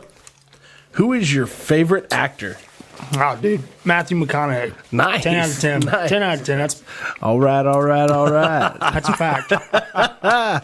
Favorite TV show when you were 12? Oh, jeez. I don't know, man. Honestly, I think like Sports Center. Yeah? Yeah? Okay. Gotta be. I watched Sports Center when I was 12, too. Adam's having a hard time over here. I'm just glad there's not a lemon in there. What's something that you do not like to do? I'm gonna say clean. I'm gonna say clean. Yeah? Yep. Not a laundry fan? I don't know, man. My wife, she's got rules and regulations. And Jerry breaks them. Dude, I'm telling you, I don't know how I screw up the simple stuff, like putting it in the wrong bin. Like, we've had the same bin for 5 years, and I still mess it up. It happens. What was the funniest way that you've ever been injured? One time, I was running. So we have. Oh shit! I know, I'm trying not to move mine either. They're like burning a hole in my cheek. Yeah, we have 2 golden retrievers. Yeah. And then a little cavapoo. Yeah. Our oldest golden retriever. I was playing with her in our house, and I went to run down the hallway, and I hit my foot on the wall On the corner? Oh man! Not only do I get the embarrassment of flipping onto the floor, the dog's chasing me, so she's on my face and stuff. Like, I swore to this day I think I broke my toe. That does always suck, man. You guys are cracking me up right now. I switched cheeks. If you had to pick a movie that was real life, what movie would it be? I'm gonna say it's got to be something Marvel. It's got to be. It's got to be. I mean, I am an Iron Man fan. Adam just went from 6 to midnight. Oh yeah, yeah. oh yeah. It's got to be. It's got to be something Iron Man. Absolutely. Just because I'm a huge Iron Man fan. I like the swag. Practical, just be like, hey, hook me up with one of those suits. Oh yeah. All right, now I'm Iron Man. Yeah, 100%. Yeah, definitely that. All right. What would your perfect vacation entail? I am gonna say my wife, my son, traveling down to Tennessee, spending a couple weeks down there. There you go. Outside of Gatlinburg, Pigeon Forge, Rock on. doing some hiking. Nice. Been there several times. Yeah, obviously Noah, he's 5 months old. Yeah. For his birthday in July, we're already looking at.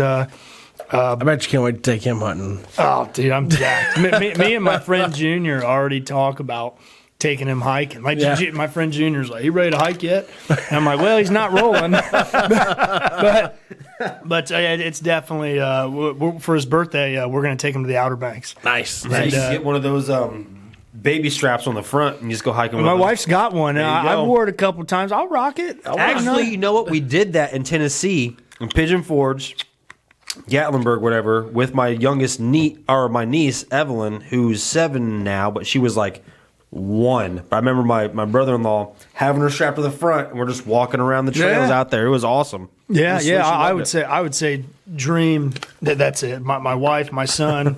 I'd probably bring my friend Junior, and we just go down to Tennessee. Nice. We just hang out for a couple weeks in a cabin, do some hiking. Sounds great. All right. Sounds amazing. What food do you crave most often? I would say chicken. Chicken? I'm gonna leave it broad and say Yeah? chicken. My wife's an incredible cook, and she makes it any different way. And she's like, she'll literally tell You me, do good fried chicken? "Oh, I'm telling you, she does good everything." She'll ask me. She'll say, "Hey, I got chicken, thawed out.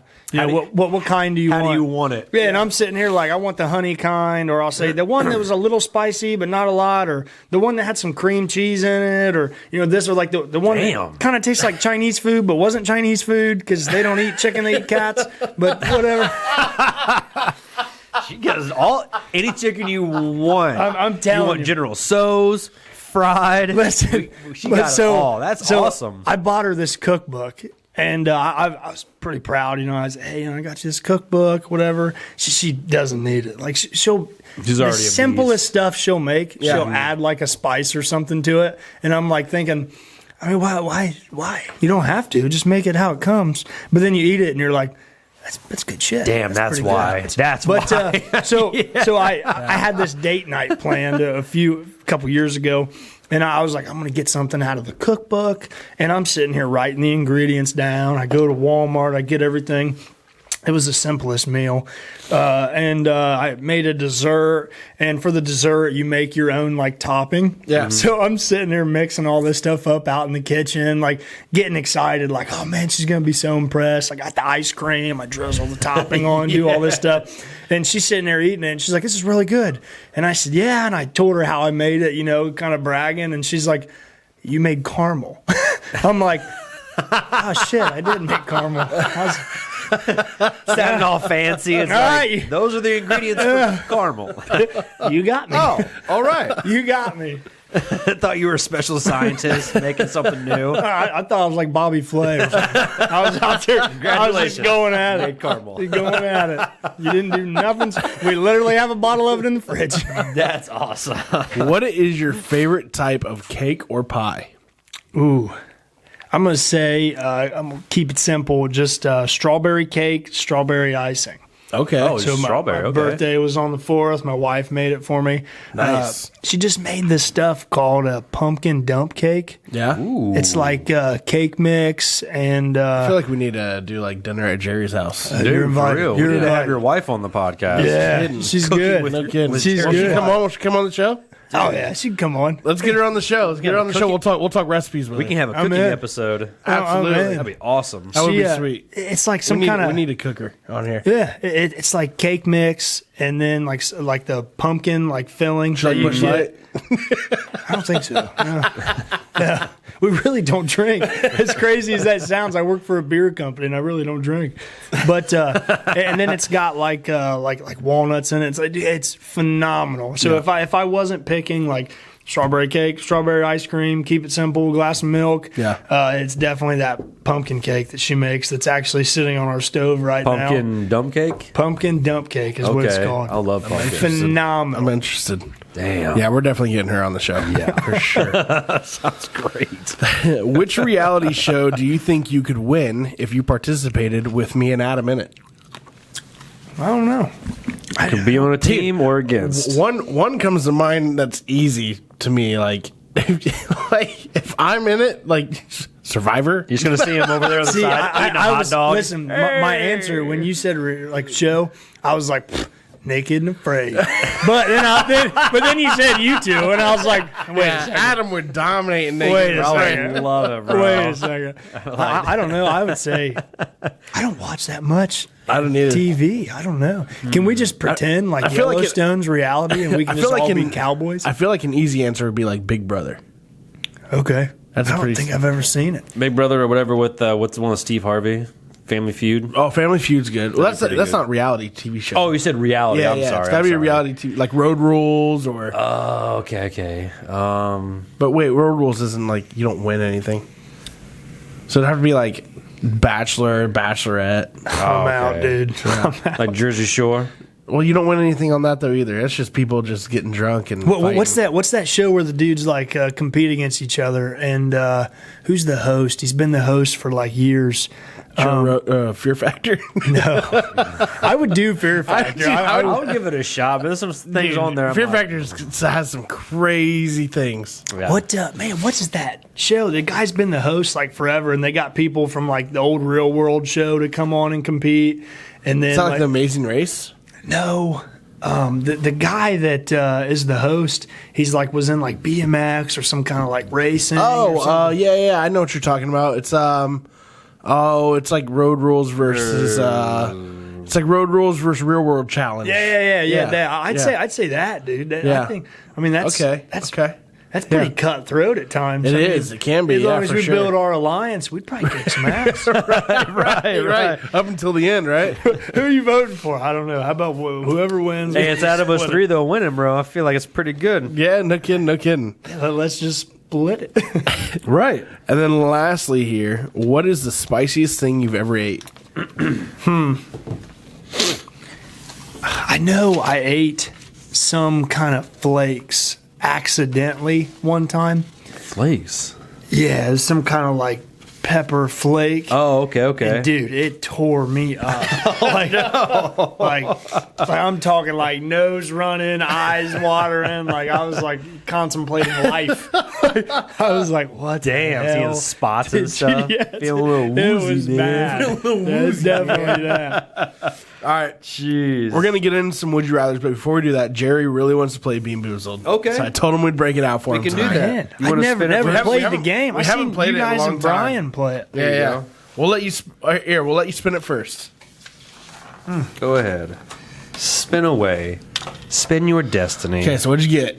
I got birthday cake or dirty dishwater. So what does it look like? Good luck. 'Cause they're all it's That like white super one. super hard to kind of distinguish. Okay.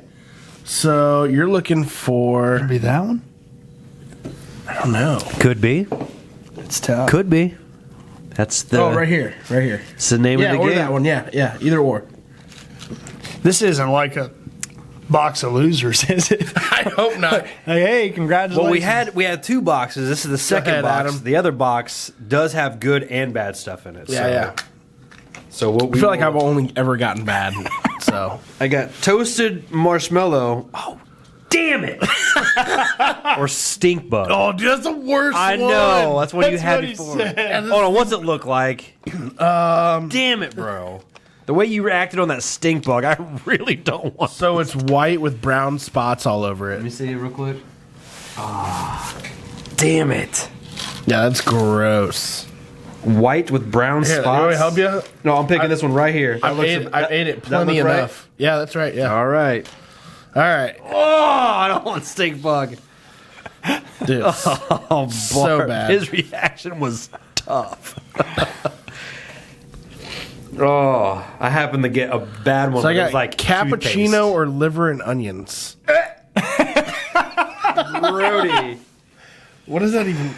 I think it's. I looked out. One of them was like dirty soap water or dishwater or like. So I got that. I was like, oh, that's not too bad. All right. But the other ones they got were like stink bug or stink bugs are like booger or vomit. I'm like, I hope for your sake you do not have stink bug because it will literally stay in your mouth for the next 5 minutes. God. You guys ready to go? I get either cappuccino or liver and onions. My dad loves liver and onions, so it shouldn't be too bad, right? I doubt it's gonna suck. Are you serious? Oh, you dog! toasted marshmallow. Oh, Unless man. this is the stink bug. It tastes amazing. Oh, what'd you get? No, I think mine's Jerry. like a bag of ass. Hold on, what was supposed to be yours? Oh god, Oh man, dude, yours that was is disgusting. Stinky sock. No, what was yours? Liver and onions Birthday or cake. cappuccino? I got cappuccino. Okay. You guys both Nope, suck. it's liver and onions. Oh wow. What was yours supposed Dude, to I be? felt my jaw. I don't know if it was from the warhead or not, but my jaw locked up. Ooh. Now you say that, like mine's like burning back here. That probably is from the warheads. Like opened up our like gums or something. Mine was birthday cake or Yeah. Birthday. I can't even find it. I looked down here like three. Oh, or dirty dishwater. Okay. oh, that was definitely it. That was leftovers I had in the bottom of the sink. Ugh, that was nasty. Yeah. Dude, thank God I got It's that. that's not the funnest game in the world to play. It's not, I never played it before, so now I can definitely mark that off my list. Good. At least you got one of the the really good but bad ones. one, Like yeah. the dirty dishwater, not bad. Stink bug. Go through what. You lucked out. Hey, find 3 stink bug ones and stink bug, and let's just Russian roulette it. Oh my You want god. to? Yeah, Russian roulette. Just, All right. just toss it back and let's see who loses. Damn! I just had a good one too. Those I don't know if we have any more. Sting bugs are rough. Ooh, I don't know. I can't find any Playing more. a dangerous game here, Jerry. All right, well let's change it up. Yeah, And, look for some. I think I might. That might be the stink bug. That might because I had toasted marshmallow. I can't find any other ones that are close. So I apologize. Oh man. so you pick one for him and he'll pick one for you. Okay, If, all right, we if can you do can't find any more, Yeah, just do a random Russian roulette here. Okay. just all right. toss it back. Winners are winners, losers are losers. Oh my god. I already lost once here, so There you go, Adam. Oh great. It's mustard flavored. No, it's either buttered popcorn or a rotten egg. What a huge left turn. Buttered popcorn or rotten egg. What did you pick your? Oh, I got to pick one out for you. Yeah. Jeez. that just took a turn. So much for you getting off with the last one. God, that sucks. Okay, we're gonna go with. Dude, I've had the barf one though. That's gross. I've also had the dirty bandage. What's this? So one? you know when you go to those places, What is this one? It's supposed to be strawberry banana smoothie or dead fish. Oh, bro. you know when you go to like those places and they have the big containers full. Oh, yeah. and like of the flavors. Well, Yeah. I wonder if they have those for these. Oh my gosh. Like if you're like, hey, it's Christmas time, I'm gonna get somebody. season, yeah. Hey, here's a bag of popcorn jelly beans. All right, guys. Cheers.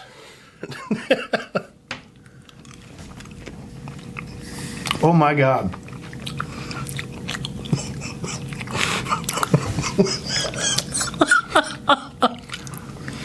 That is the worst thing I've ever eaten. I got strawberry banana smoothie.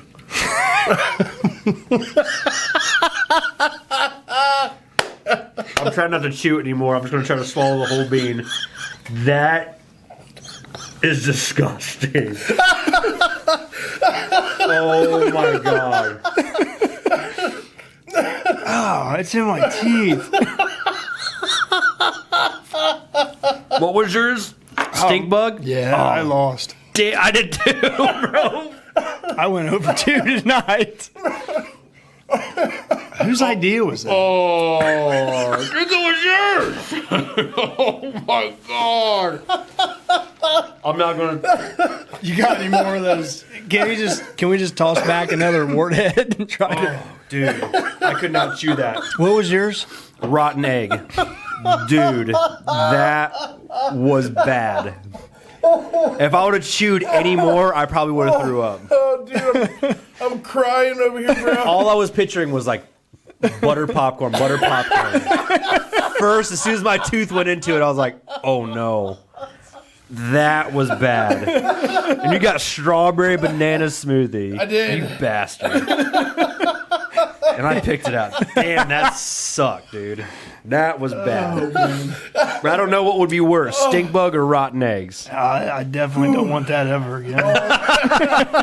Is it still in your mouth? Oh, it's not. It's not going. It's like anywhere. on the tip of my tongue, but I didn't chew it up enough to get it around. I chewed it maybe one or two, and instantly take. I literally swallowed the whole bean. Whole. Did you really? Yes. I chewed mine still in my teeth. Oh, dude, that stink bug's no joke. No, it's not. It's not. All right, do you want to get into some of these would you rathers now? Yeah. Golly. All right. That was too Let's funny. go Do we all answer? Yeah, did Yeah. we go for... Okay. Okay. Would you rather run at 100 miles per hour or fly at 10 miles per hour? Run at 100 or fly at 10? I want to say run at 100. Run at 100? I'm a very impatient person. Someone's trying to shoot you in the sky, you're just like... really slow, be like, damn it! That's me. Still chasing after me. Trig? I Run at 100? would run at 100, yeah. Run at 100? Yeah. I feel like I do the same thing. Maybe if I could fly at like... Maybe like 30 or 40. Yeah, if I could... Stop. Yeah, Stop. No, if you fly, it's because you want to go from A to B. Right. But 10 miles an hour, that's pretty slow. Just that's make slow. it quick. Yeah. Would you rather have to cook every meal you'll ever eat or go out to eat for every meal? Would you rather have to cook every meal you'll have to eat or go out to eat for every meal? If I have to cook, we're definitely going out to eat. Sarah knows that. Sarah knows, if she's cooking, I'm perfect. But if it's up to me, I'm gonna see what Like pizza. Jerry, it's I'm up- gonna see what pizza coupons we got. Because I'm ordering. Like, it's something. your time to cook tonight. It's like, all right, Domino's, here we come. I would be the opposite of that. I'm cooking. Okay. I'm cooking there all night. I enjoyed it. I don't enjoy know. cooking. Now that I got all this elk meat, I really. That's true. I Like, how have- could you go wrong with it? Yeah, I have a Blackstone at home. Oh, And yeah, those are amazing. Can't go I wrong got with the that. big one with the lid, the Yeah. air fryers, and man, I've eat just yesterday morning. Yeah. I was out in the morning making deer sausage and scrambled eggs. Brought it inside. Yeah. So I don't know. Now that I got that, I might pick cook. Those but- Blackstones are a game changer. Yeah, Especially absolutely. if you got opportunity to go out and get your own meat, too. Yeah, but by default, usually it's pizza for the win. All right. Would you rather eat everything in your fridge right now, all by yourself, and then have free groceries for a year, or not do that but have to pay an extra 10% on all your groceries bills for a year? Man, I can't eat everything in our fridge. My wife likes mushrooms, and Yeah, there's not a lot of stuff I think I'd rather eat that box of jelly beans than eat a mushroom. Handful of Bean Boozled. I think I'm just going to cut my losses and pay Just the a difference. rotten egg and I might have to stink do bug that, mix. too. I'm not a huge fan of everything in my, my I fridge either. would eat everything in my fridge right now. Oh, yeah, because your fridge is weird. Kids come home like, we have a snack. They got to come in the business room to get like cookies because you open your fridge up, it's like homemade juice, no milk, just basil and like celery. I'm like, what is this refrigerator looking like? It's just torture. It doesn't sound like a fun place to be at all. It's not. Where do you put the fruit snacks? Like they got to be on top or Dude, beside they're the all like fridge. on a different spot. So they gotta, yeah. So That's inconvenient for you. I gotta get all my. I gotta pack my own lunch. Snack pack.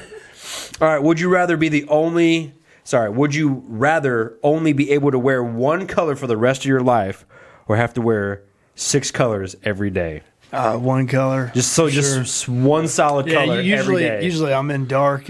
Power Ranger it up. I'm usually always wearing a grizzly. Yeah, I'm usually always wearing a grizzly shirt, and most of them are gray, black. I have an occasional. It would make it simpler to get ready. Yeah, Just put it whatever you want. It's all the same. You don't have to worry about matching. That's true. That's inconvenient. Right. Yeah. Treg? You Power Rangering it up, or you mix and match it? No, I'll Power Ranger it up. That sounds like I'll go, cool with Power Rangers. I'll go red all day. Yep, I'm totally cool with being Power Ranger. Would you? The Source Rex. What if you didn't get to pick the color though? Well, that's a game changer. That's a game changer. And you're now saber-tooth tiger for the rest of your life. Great. Why the hell does Treg always look like a freaking highlighter?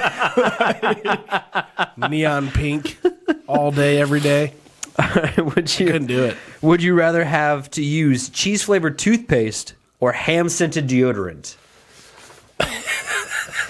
Cheese-flavored toothpaste or ham-scented deodorant? I'm going to go with the toothpaste because I guess I can shut my mouth. There you go. Okay. I can't always control my arms. Same here. I'm a pretty big sweater. Yeah. So it's like I'm going to have to go with the toothpaste. I was say meat sweats. What I would kind have of to go cheese? toothpaste, too. Is it that squirt cheese? Yeah, like Cheese Whiz. I might be all right. Yeah. I mean, hell, I might want to do that now. Cheese Whiz toothpaste. I might have to go with the cheese as well. That sounds we can more rock practical. Would you rather get stung by a mosquito every day or never be able to have a dog or a cat? Mosquito. Mosquito every day? Yeah. Okay. Yeah, we've only had our baby for 5 months, so our dogs have been our whole life, so I couldn't do without one of them. Okay. Treg? I would rather get stung by the mosquito. Yeah. Yep. I don't need dogs or cats. They've messed up my backyard so much. Wait, so you're saying you don't want cats? So he'd pick the no. Yeah. So you'd have to be able to never be able to have cats or dogs. Correct. Okay, so not the mosquito. Jeez, Yes. you guys, Okay. your podcast's gonna be taken down. Hey, man. I say, I'm going mosquito. I gotta have my Been little. nice knowing you. You guys are still doing my ads. I love my dogs, but for the sake of that question, I can do without them. Yeah. I got 3 dogs. Better hope the One ASPCA don't hear this or whatever. I have 2 little chihuahuas. One Peter's is gonna be my knocking on our door tomorrow. named Princess Leia. And I You love got her. elk don't want meat. dogs. Got elk meat and you don't like dogs. You're an animal. Last would you rather? Would you rather eat no candy at Halloween or no turkey at Thanksgiving? I'm gonna go candy at Yeah, Halloween. no candy at Halloween. I gotta have some turkey on Yeah. Thanksgiving. I mean, there's a bunch of other food. But I Going mean, back that's to the a dogs necessity, thing, though, for everybody that's out there, I do love my dogs. Not only do I love my dogs, when nobody else is at my house, my dogs all sleep in my bed with me. My wife hates it. Treg, it's too late. But I will say that. But I will say this though, I could also do without my dogs literally every day. Oh man, I can't. I literally have full on conversations with them, like they understand me. Yeah, I do too. Come home every day. I'm like, hey, baby, how was your puppy day? Yeah. Come tell me about your You gotta puppy tell day. me, just like when I have full conversations with Noah. Yeah, they say nothing back. He's I'm just like, looking at me like smirking, like, yeah, dude. sounds good. I feel like if I came home and was like, "Hey, Buckeye, how was your day?" He'd be like, "What? That's usually how my dog is too. What? Just give her love. She takes What it. are you saying right now?" I have a golden doodle at home. Right. It stays in the house. We also have a Yorkie that stays in the house, and then we also have a miniature German Shepherd that like guards our house like a moat. Gotta have the gators. Yeah. Yes, dude. And our big golden doodle is just like what's the best way to explain him? He's just like a big dumb idiot. He's like a sweetest serial killer ever. Oh yeah, and he's a murderer. Like you would never know, but he only kills like the animals, like squirrels or birds. It's crazy. Ripping Wow. heads off. He's got blood over. It's like, hey, Buckeye. He's like, good boy. He's Yard's like, clear. "Oh." Like, Yard's clear. Dude, you just murdered a litter of cats. Like, what is happening? It's crazy how like a dog can have a personality. Oh, That's how ours are. yeah. We got that little one we rescued. I mean, she could go fight any war you need her to if you listen to her. Jeez. But yeah, that's how she is. That's awesome. Yeah, Buckeye's he's just a big It's a big galoot. yeah. It's a knuckle dragon. Yeah. There's some stories with that dog. Super nice, like super sweet, cuddly. But when any animal besides his, dead. Yeah. Ripping the head off, but he's thinking he's playing with it. Yeah, He's it was like 2 years ago. We were just finding birds in our yard, finding birds and squirrels.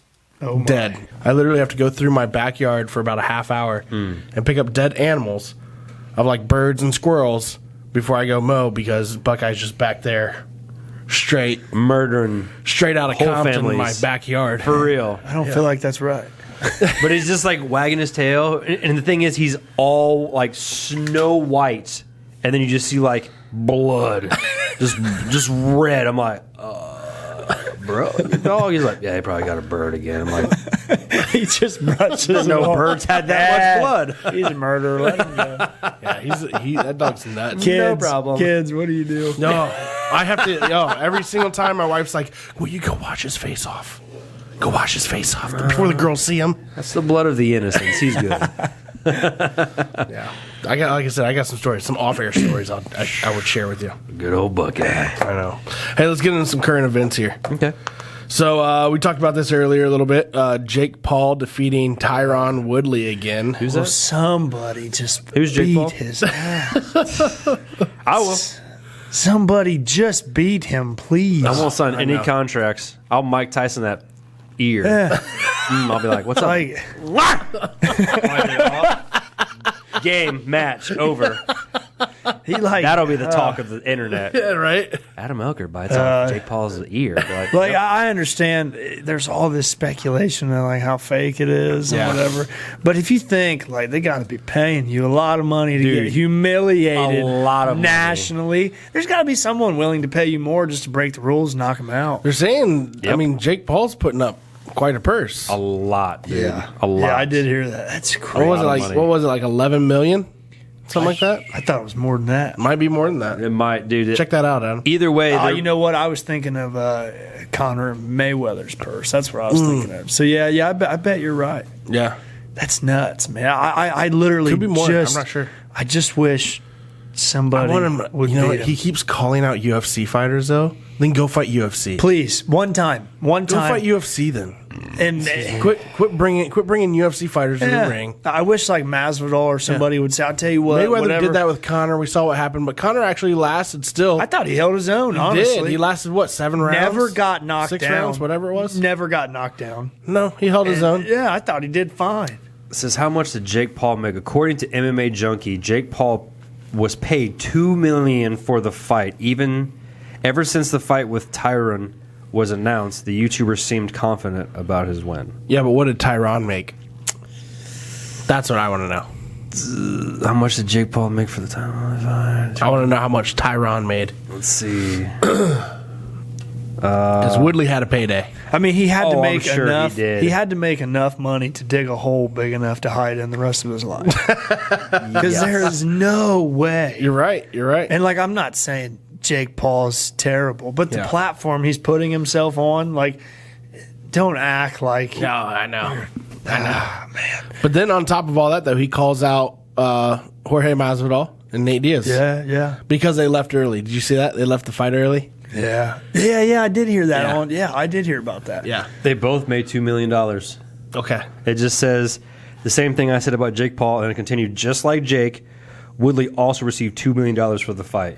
Is $2 million But is that worth it if you're is that what he Tyron Woodley? Is that what he made to lose though, or is that what they made from the promotions? I would assume that was what their like contract price was, not counting pay per view. Okay. I mean, I don't because they're know. going to make a cut from that too. Yeah, absolutely. So it is if you're Woodley and you've already been on that platform and you've already made decent money, is $2 million worth it for you to get embarrassed publicly? Depends how much by he's a- already- Jake Paul, who's Depends how- 24 years old, his net worth is $17 to $30 million. Yeah. Depends how much you've already spent of your last paychecks. That's fact. He couldn't need Just that sitting in his ass front yard with his belt with like a bunch of money. a belt that he made. What a dickhead. That's cute. About that he made. Well, why? So the guy he was supposed to fight broke his ribs. Yeah, Tommy Fury. Yeah, I feel like he still could have beat him. Just wrap it. Probably. Yeah, Probably. he really probably could have. But Probably. But he's going to look out for his career there at the end. I was of the saying, day. I feel like he wanted. Because he's undefeated still. Yeah, right. He's not going to go fight Jake Paul with broken ribs just because. Yeah, and I really did hear that. I mean, if you're on your way up, if you're on your you're climbing that ladder you want to career, you want to be 100%. You want to go fight Jake Paul with broken ribs? Nah. Right. Nah. I heard that Let Jake have his brother said when he got interviewed about it, if my brother loses, he's changing his name. The Gypsy King? Yeah. Oh, we God. ain't I don't blame him, dude. I would change my name, too, if I got beat by Jake Paul. Jesus. That dude doesn't look like he'd be as good as he is. I mean, you look at him, you're like, yeah, you're probably pretty good. That's like, why everyone thinks he's throwing these contracts and everything out the side of the window and stuff. I'm Yeah. moving again? Okay, cool. We're good. With that contract, says, however, an additional clause was added to his contract, Woodley, that stated he would receive a bonus of $500,000 if he knocked out Jake Paul. Paul has so far 5 professional fights. He won approximately $1 million in his first fight against British YouTuber Ensign Gibb. I I don't know. All right. Well, in other news, though, by the way, though, Jake Paul for calling out Jorge Masvidal and for calling out Nate Diaz, step into their ring and fight them. Then, if you're gonna call out 2 UFC greats, step into their ring. Just one. Don't call them out and say, "Oh, come fight in something that you've never fought in before." Yeah. Come fight me in something you never fought. Go to their ring. Yeah, then. Just do stoop to their one level. 3-minute round. Yeah. Or actually, That's all I want. or then actually box a boxer. Yes. Yeah. Like he was going to fight Tommy Fury, but Well, they will say like, "Well, his brother fought Mayweather." Yeah, I mean, I get that, but with him, it's his name is that was a publicity stunt. his name is Money Mayweather. I mean, they're all publicity stunts. Money Mayweather, undefeated. Right. Do you think he's going to lose to Jake Paul? No, that's dumb. Yeah. Or I'm sorry, Logan Paul was his brother. Right. Lame, but So- genius in making money. So keep it up, guys. No kidding. So, Black China is under investigation after being accused of holding a woman hostage in a hotel room. Speaking of who, I don't know who that is. It sounds familiar. Black China. Yeah, Black China. She was like the Instagram model / like rap video girl who she Had a kid with. Rob Kardashian. Is she from China? No. Oh. Is she black? Yes. Okay. 50-50 out of the name. Okay. Yep. I'll show you. I guess if she's not from China, then we could have rolled that. Yeah, right. So I don't know what's going on with her with that. It was just news that She held her hostage for what? I have no clue.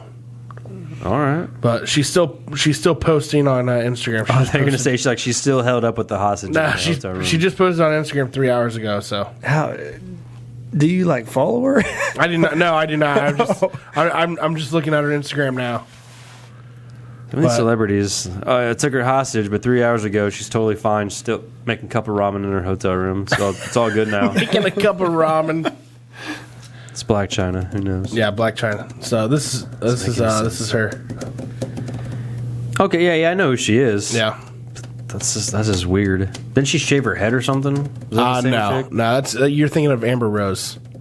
There's too many chicks with weird names. Yeah, they're all Instagram models. Oh, that makes sense. Why I don't know who the hell they are. If you would have showed me that, I would have asked if it was like Nicki Minaj or something. Close. Right. They're similar. They almost all look the same. Yeah.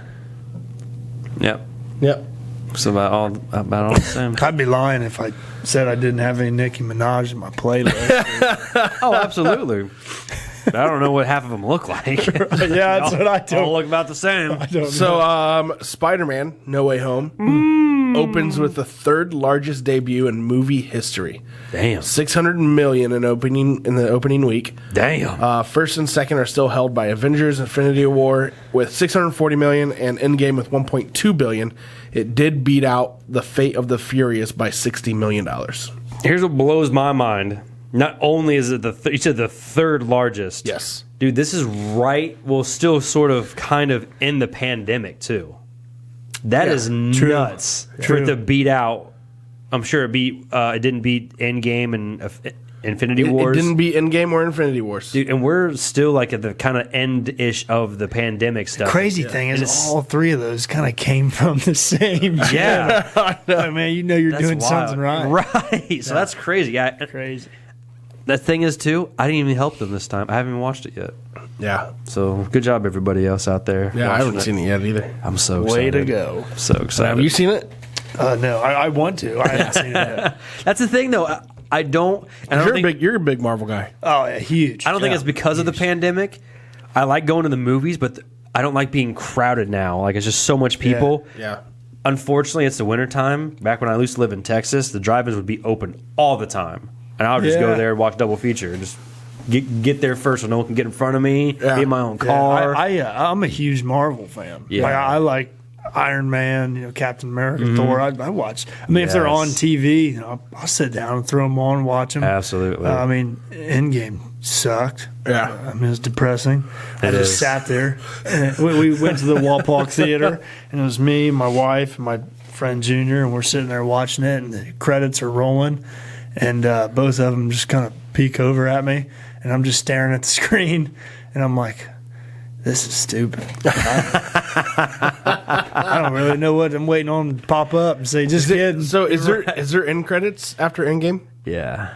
I believe so. Dude, it ain't good, man. I'm telling you. It ain't good. I don't want to ruin it, but I will tell you it's not good.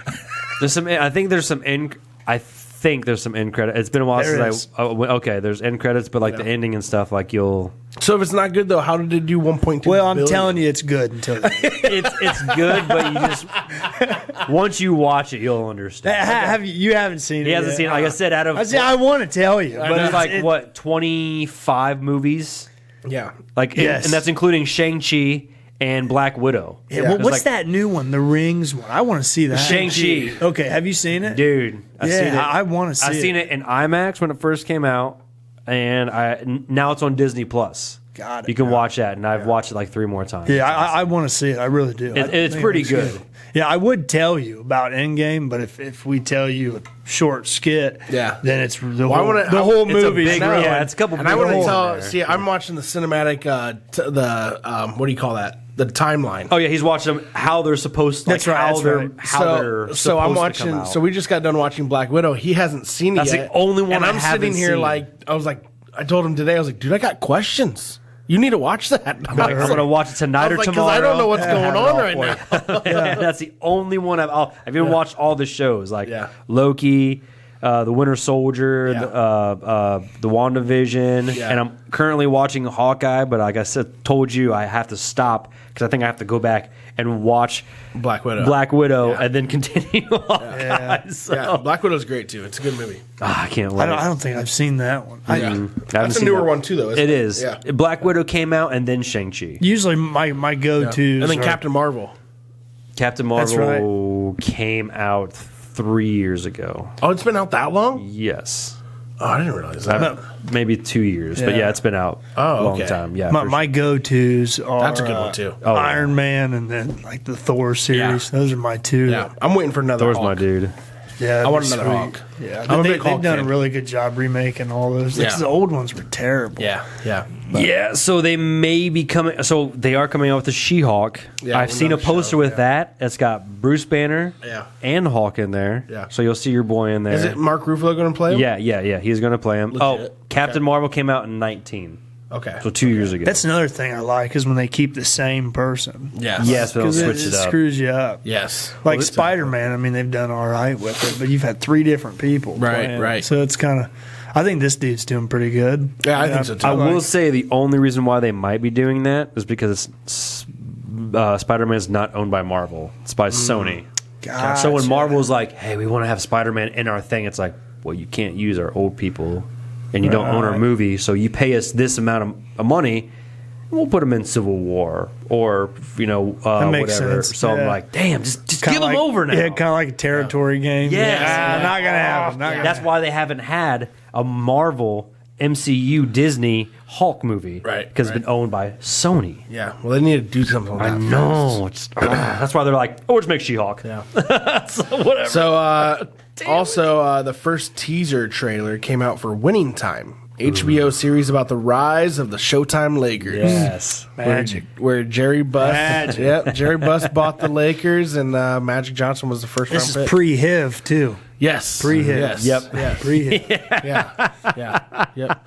No bleach in the swimming pool. That's fact. That's fact. Can you hand me one of those? Yeah, but it looks really, really good. Dude, it was. He showed me a trailer, and it looks. I thought he was talking about like a documentary. It is, but it's definitely like John C. Reilly plays Jerry Buss bro. It's so funny from Step Brothers. I'm a huge Lakers fan. Yeah. Growing up was like the Kobe generation, so I caught the tail end of Mike. Yeah. And then I grew up on the Kobe generation where you bust your ass, and this is the results you get. Black Mamba. And man, I'm a huge Lakers fan, but I'm slowly dying away because I'm just, as soon as LeBron started dipping into politics, and I just lost it. He needs. Well, we all did. to shut the hell Lost up. it. I know. He just needs to stop. Just keep doing your thing. Just keep playing Yeah. the ball. That's Like- what you're famous for. Yeah, well, when that guy came out and said, just shut up and dribble, and he kind of threw a fit about it, and I was like, no, I get it, but maybe you should listen a little bit. Right. Like, dude, for I real. just win. Like, Right. just Shut up and dribble, win. bro. Like, I think you're a great talent. Just be quiet. What other stuff besides Sprite commercials, Space Jam, and his clothing lines has he really came out and made a difference on like other stuff? Just the Well, the school. What school? he The school that he made. he built But did he talk and say anything? He Yeah. just gave them money. It was just No, like, no, hey, no. this is a school I was. and he had he built a investors. school. I heard he had Right. a bunch of investors that came in and pretty much took care of it. He was did more they? like a top end investor. that Gotcha, put his- gotcha. I don't know if that's true. Yeah, I don't know. That I was- I that don't see was- LeBron knowing everything about construction. Yeah, I don't know. Yeah. But I mean, other than that, he's done. Yeah, what's it he's called done- though? It's like called the School of Future or something like that. Yeah, he's done great stuff for. China. Oh, I'm sure, dude. If you have loads of money, you're Yeah. gonna do great things. Hopefully. Yeah. But like you said, when you start talking politics and other bullshit, Yeah. it's just Well, like that's the issue right there. And like Shut sports the hell is up. like your escape. You know what I Yes. mean? Like I don't want to hear about it, and like I don't care what you're. You can believe what you want or have what you want. Dude, I just want to watch you Well, it win a sounds- championship with the Lakers. Sounds like- Can you please do that? Sounds like you might be facing a defamation lawsuit though after this Kyle Rittenhouse. Do suit. I hope that Yes. kid, man? Yeah, he's about to be the youngest billionaire ever. I'm not saying. I don't want to get into it. Yeah. We won't talk. We won't talk we won't do politics. We won't politics. talk Yeah, politics. I agree. So, but hey, let's go, about, Brandon. About the about the show Winning Time though for the Lakers. John C. Reilly is going to play Jerry Buss. Also, some other actors that are in it is Jason Clarke, Jason Segel. Yes. Adrian Brody is going to be playing Pat Riley. Mm-hmm. That's awesome. Yeah. So it looks really, really good, but it looks hilarious. It really does. It I might looks have to look it up. And it has like that 70s vibe to it. Yeah. Like it's not like it, like what's that new movie that's coming out with oh man, Leonardo DiCaprio. with Jennifer Lawrence and Jonah Hill? Yes, With the Astro or Yeah. whatever? With Don't the look Astro. up. Yes. Don't look Yes. up. Yeah. that looks like a serious like comedy almost. Yes, it is. looks great. Yeah. It's almost like that. Yes. It's almost how I felt like Directed when by you're watching. it's directed by Adam McKay. Oh, same guy? With that No, cast. Oh, okay. Oh yeah, same guy. Yeah, Adam Okay. McKay's doing Winning Time. Yeah, Makes sense. then. With Yeah, that that's winning great. time, they're going to put like a Tropic Thunder twist on it and bring Will Ferrell. I hope, dude. I kind of got the vibes of that too. You kind of. I mean, it's back kind of when- like that same type of feel, but I mean, I don't think that it is. I mean, it's a documentary of back when Magic Johnson Yeah. first came up, though. So yeah. you are going to get a little Will Tropic Ferrell Thunder would vibes. be- Yeah. Like, ELE. like they got Everybody love everybody. They got a guy playing Wilt Chamberlain. They got a guy playing Larry Bird. That's awesome. Jack I'm ex- Nicholson. They got a guy playing Jack Nicholson. I'm excited. When's this that's come awesome. out? April. Awesome. Yeah. So we got a little bit. That's So sweet. close, but so far away. Yes. I know. So, a man alleging to be the creator of Bitcoin wins his lawsuit dispute over roughly $55 billion in crypto. Wow. So, basically, this guy was considered one of the founders of Bitcoin, and he was in a lawsuit against the family of his former partner, who the family basically took all of it and was just like, yeah, this is ours now. Dude, how do you have that much money to lose? Yeah. Right. 55 capital billion dollars. I tell you what, just give me $5 billion and we'll settle her. Yeah. Gosh. But the creator of Bitcoin, I'd Yeah. be fighting tooth and nail for that too. But Yeah. like, nah, this is mine. Yeah. Yeah, you're And he won. He won the lawsuit. So. Good. Yep. That was suck to lose, Right. Also, Raiders running back Josh Jacobs is reportedly having his 9th child from his 8th baby mama. Oh, Good for okay. him. Congratulations, man. I mean, I guess Reminds me of, like- the one perk of it is he's got the money to I support was about to it. say he's definitely got the keys. Yeah, he'll give him a great life. Yeah. That reminds me of, do you remember Antonio Cromartie when he was on the Jets and they had him on HBO's TV show Hard Knocks? And he was Yes. saying all of his kids' names and he kept forgetting them. Yep, I do remember that. I do. He's like, He has like 14 kids and he was naming them off and he's like, I want to see Josh Jacobs and his kids growing up and all of them play NFL.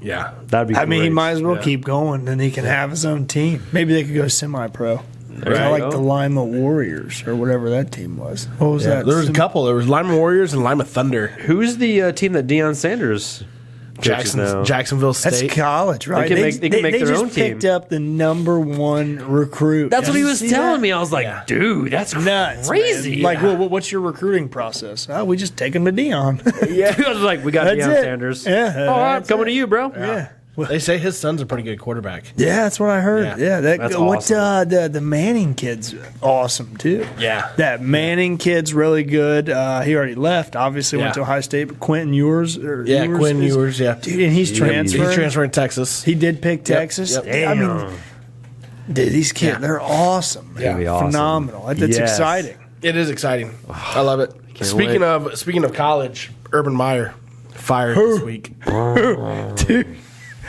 Apparently, This he guy. say he didn't kick the kicker. Dude, so He's just like, I don't know what he was with all saying. that So being the said, call- Did you see about it though? What happened? Yes, With the and I kicker? just listened to the Pat McAfee show. Oh, and, I love and Pat. listen to them I guys didn't talk hear about it. So Pat said that the owner of the Jaguars called the kicker and talked about it. And he said, I don't know, but he said from experience, if the owner calls me, we have a problem. Yeah. That's what he said. He my said, God. like, and then obviously I work in Columbus. Yeah. So this dude went from being a saint to like having a key to the town to a scumbag. Yeah. Like all in a matter of one night. Yeah. Yeah. They did it late. I got a notification at 12:10 said 5 minutes ago. First Urban Meyer off, though, fired. that owner's a joke though. Yes. That owner's a joke. 100%. Jacksonville. Yeah. Shaka You can Khan only is a fail joke. so many times Yeah. before you get better, but he's somehow finding a way to keep failing. I mean, kudos to him for that. But did you guys see the meme though? So Josh Lambo came out and he was like, "Yeah, he's like Urban Meyer kicked me," and then they're like, "Well, this is why we're firing him or whatever." Yeah. And then did you see the meme though of Justin Fields goes? He's has his hand up. He goes, "Hey, my coach kicked me too." That's good. That's perfect. That's perfect. Well, I heard the kicker just ratted him out because didn't he get let go? Yeah. And then he was just like, Yeah, he "Hey, was. my coach kicked Well, he me." was Like, released like week 2, week 3 into the season. Okay. Yeah, and then Pussy. that's when Steelers had their kicker get hurt, and then the Steelers signed Josh Lambo for like 2 weeks, and they let him go. I give, Urban, he at least made one good decision. If you're going to kick anybody on an NFL team, it's a kicker. I'm not kicking a lineman. I'm not kicking a linebacker. I'm not kicking a running back. point. I'm going right to the third string kicker, and I'm kicking him. True. That is the damn truth. You're absolutely right. I loved how like the response to Josh Lambo, they were like, "So after he kicked you, like, what'd you do?" He's like, "I looked down, I was like, did you just kick me?" He's like, "Yeah, I kicked you. I'm the coach." Like, I didn't know that. That's funny. I don't know. I feel like it was just like a little bit like made up. Yeah, it probably was a Yeah. little over the top. Like, I- oh, you fired me? Well, I'm Yeah, gonna I feel say you I kicked feel like that Shaka Khan was just like, "Oh, I need another reason." Yeah, I didn't know anything about the kicking incident until I heard the McAfee show, and he brought it up. And of course, AJ Hawk sitting there with his big old cigar. Hey, he should have been gone a long time ago. Whatever. It's true. That is great. So and then Steph Curry breaks the 3-point record this past weekend. what a G, bro. What a G. Yeah. Yeah, that was crazy. Dude, he Beat has- out Ray Allen, right? Yeah. And still going. He's probably got a couple more years to go. Oh, yeah, easily. It was at least got Ray 5 years. Allen, Steph, Reggie, and he just passed Ray Allen. Yeah. And at least 5. That dude's changed the game forever. Yeah. What was it, 27 or 2973 or something like that? I don't know the number offhand. He's going to be over Something like that. 3,000 by the end of the year. What was Reggie's number?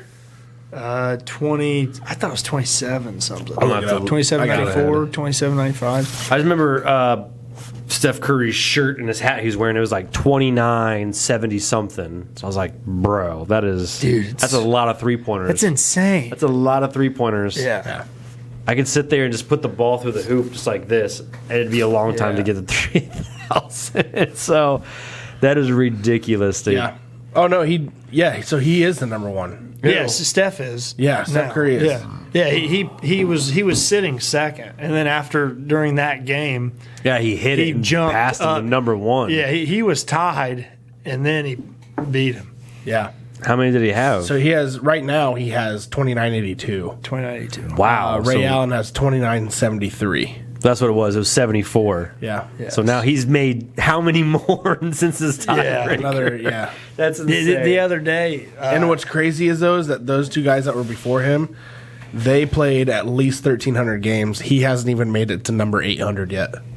Good God. phenomenal, dude. That's Phenomenal. insane. Yeah, and the crazy thing is, if Klay Thompson was healthy, he would probably be up there too. Oh, Yeah. sure. so then yeah. they would have top 2. Yeah. But Damn, that's crazy, it's phenomenal. dude. They showed a clip last night. Klay Thompson is number 21 on the list. Oh, okay. He's got some He's time. got- He's yeah. hurt right now, but he's Yeah. got some time. LeBron James is number 11. Who cares? I got him.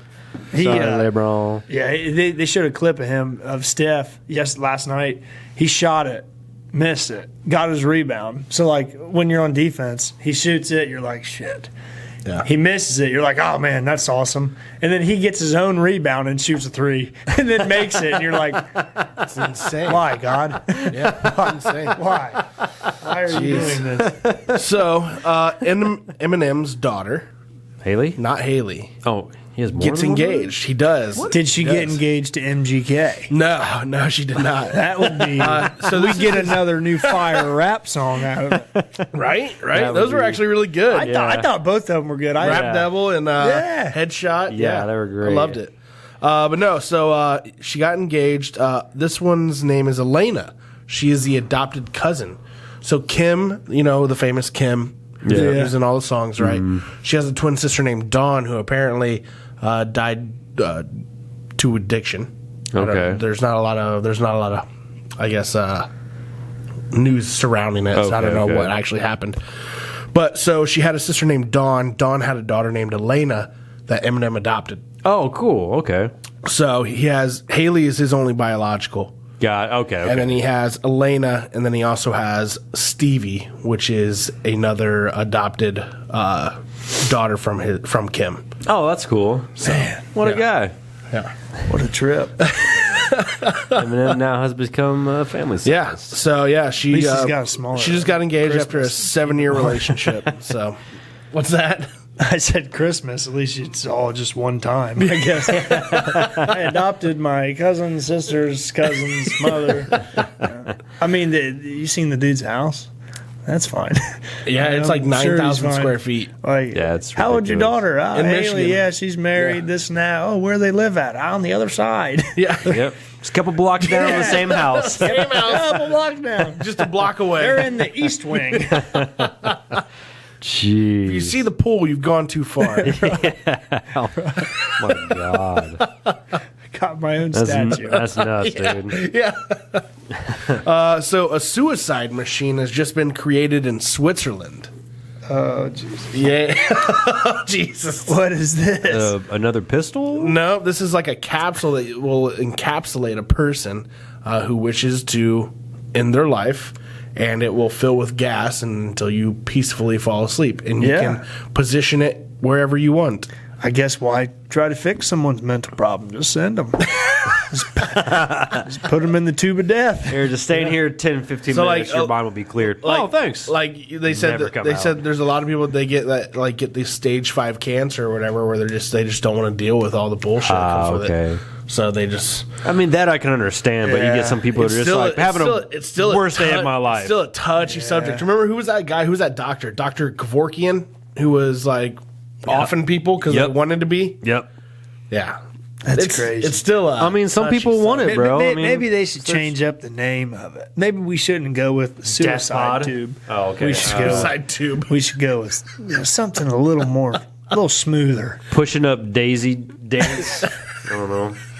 Something like you say, not suicide pod. Yeah. Suicide pod. I got a doctor's appointment later. What doctor are you seeing? Never heard of him. Never heard of him. Jeez, that's instead of people going to they could say instead of going to go watch Suicide Squad, they should just so we're gonna go to the Suicide Pod. Like, oh, I'm so down, bro. They get there and be like, I misunderstood you. Wait a second. Hold up. We gotta get tickets for this shit. I wonder if there's like an oh shit handle on the inside of it. Like, or is there like an emergency exit? Like, hey, you know what? I changed my mind. Blast you out of there. yeah, you just automatic Too late. air. We already started. automatic too late. injection. Chemicals are already combined. It's over. It does. It looks like a little spaceship that you would like. Yeah, like a little pod. Yeah. That's crazy. It is weird. So a 48-year-old mom stole her 22-year-old daughter's identity so she could date young guys and go back to college. What's wrong with? You have to steal someone's identity to do that? Yeah, she's being charged with fraud and identity So theft. what? I don't understand why they steal. What's wrong with her just going back to college as herself? I don't know. Well, apparently she applied for loans and everything in her daughter's name. Like, got all this money and then just started dating young I tell you dudes. what, Oh. Noah is in trouble. Dad's got some money coming his way. Yeah, That that's kid's doomed when he turns 18. stole her 20. That's nuts. It's like, yeah, I got to steal. I have to take over your whole persona Switch to go the, bang some college dudes. switch this around though. What if this was a dad that did this? That's still really weird. Yeah. It'd be so much wrong. Have you It'd be seen- so wrong? You seen the previews show my wife DVRs Smothered, I think it is, where the moms are like overly like close with their kids No, and I've never like seen it. daughters and sons. Ridiculous. Like, Really? I'm talking like Borderline incest. this all one the girl went on she was probably like 20 and her mom was, I don't know, late 40s, early 50s. She could have been early 20s, the daughter. Set up a double date with two like 20-year-old guys, and like the guys are going with it, like sitting this far apart. Like, clearly I can tell you're not my age. Yeah. And like they said like something about how old are you, and she told them, and they all it was just awkward. And she's like, oh, she didn't tell you? Okay, why the hell are you there? Like, what are you doing? So wait a second. It was the mom and the daughter who were double dating daughter- 20-year-old guys. The daughter said, hey, I got to set up for a double date. And the mom went with it because, hey, But she didn't look hey, I'm like the a mom? cool mom. She looks like a mom. Like, she looks like, yeah, no. And that's what, like, confused me. I Like, was they were like, surprised to hear her yeah. age. Like, what? Like, you sit down, like, what are you, her driver or her babysitter? You're a chaperone? Like, I'm not dating you, but yeah, dude, that show, you'll just have to look up like highlights of it. Like, sometimes, like, I've watched a few episodes. I thought you were with going to go Sarah. the other way with that. I thought like they're like eerily close to where like it's like almost like borderline incest. No, it is, dude. Like, these ones, they share the same bathwater. Like the mom will get out, the daughter will get in. Like, they'll like another ones, they'll bathe each other. Like, oh, dude, weird. That is weird. Weird. That is very weird. It almost, Yummy. yeah. You watch it. Yummy. You watch it, and it makes you feel awkward. And your kids come and sit next to you. You're like, get away. Sit on the other We side. ain't doing that. Go sit on the couch on the other side. Don't you fucking Take your ass over there. So Elon Musk says that he's going to pay at least $11 billion in taxes this year. Says he might become a YouTube influencer by jokingly though. Dude, $11 billion in taxes. Yes. that Bro. guy. I mean, I'm sure he's got something to spare, but with a B, Yeah. 11 Bs. Yeah. He said it's going to be a record breaking year. Dude, like hearing about him and stuff, I was kind of like, nah, man, I don't even want to hear about Yeah. you. Don't want to listen about you. Then I heard him on Joe Rogan's podcast, and I was like, fellow, he's dude. Very dude. intelligent. Yes, and then side note, you ever seen the pictures of this clown from Oh, yeah. like 15 years ago when he weighed like 78 Oh, and, he's a like half, a little- and a half pounds? Like a little doofus. And now he looks like he could step into the octagon almost, like and I'm like, fight. what happened? Yeah, like give me some of that. Like, unless it costs $11 billion, I don't want it. But I got some write-offs for you. You can just ship it for he was free. like a completely ugly duckling Yeah, into like yeah. the beautiful swan. But like, okay. he says like some great stuff. Yeah. Like I like when he says stuff like promoting your friends to start a business. Oh, yeah. Rather, like he said, like why do we have parties for people that are going to school when we don't have parties for friends that are starting a business? Like Yes. why are we pushing people to go to college and get an education right away when we're not pushing them to at least try another avenue? Or he even Yes. said the other day he had something that said I don't know, it was something along the lines of like we celebrate people's like successes only when they do things that are on a certain path, and we Yeah. don't celebrate their successes when they're chasing their own dreams. Right. Or like he said, I know plenty of people with a degree that are stupid. Like, and I know a lot of plumbers that could win Jeopardy. Yeah. Right. Like it's Which is nuts. Yeah. it's He makes all- up really good points and different stuff. It's just like, yo, I wish him and I were friends when he was a doofus stage. So Yeah, we could be cool those with are. that. There's two people that I kind of like try to like follow when it comes to like leadership, and it's Elon Musk and Jocko Willink. Those are two guys Dude, yeah. that Yes. I went to Gettysburg and did an echelon front event and met Jocko and Leif and all Damn. those guys. Dude, it was like Intense. woke up in the morning and went and ran with them.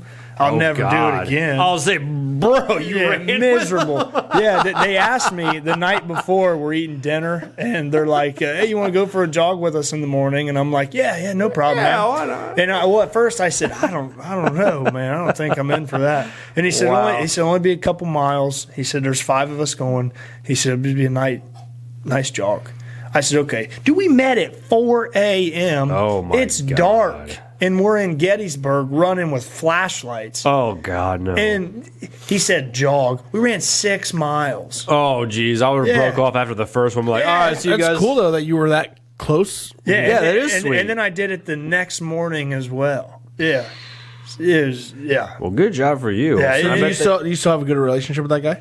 No, I don't really. It was just like there was like 30 Spur of the people. moment type deal? 30 Like people one got time. like kind of invited and whatever. Yeah. And I met some great people there, like other leaders. Like I went there. It's a leadership event. Okay. So I went there to kind of broaden the horizon up a little Right. bit about what can I do different.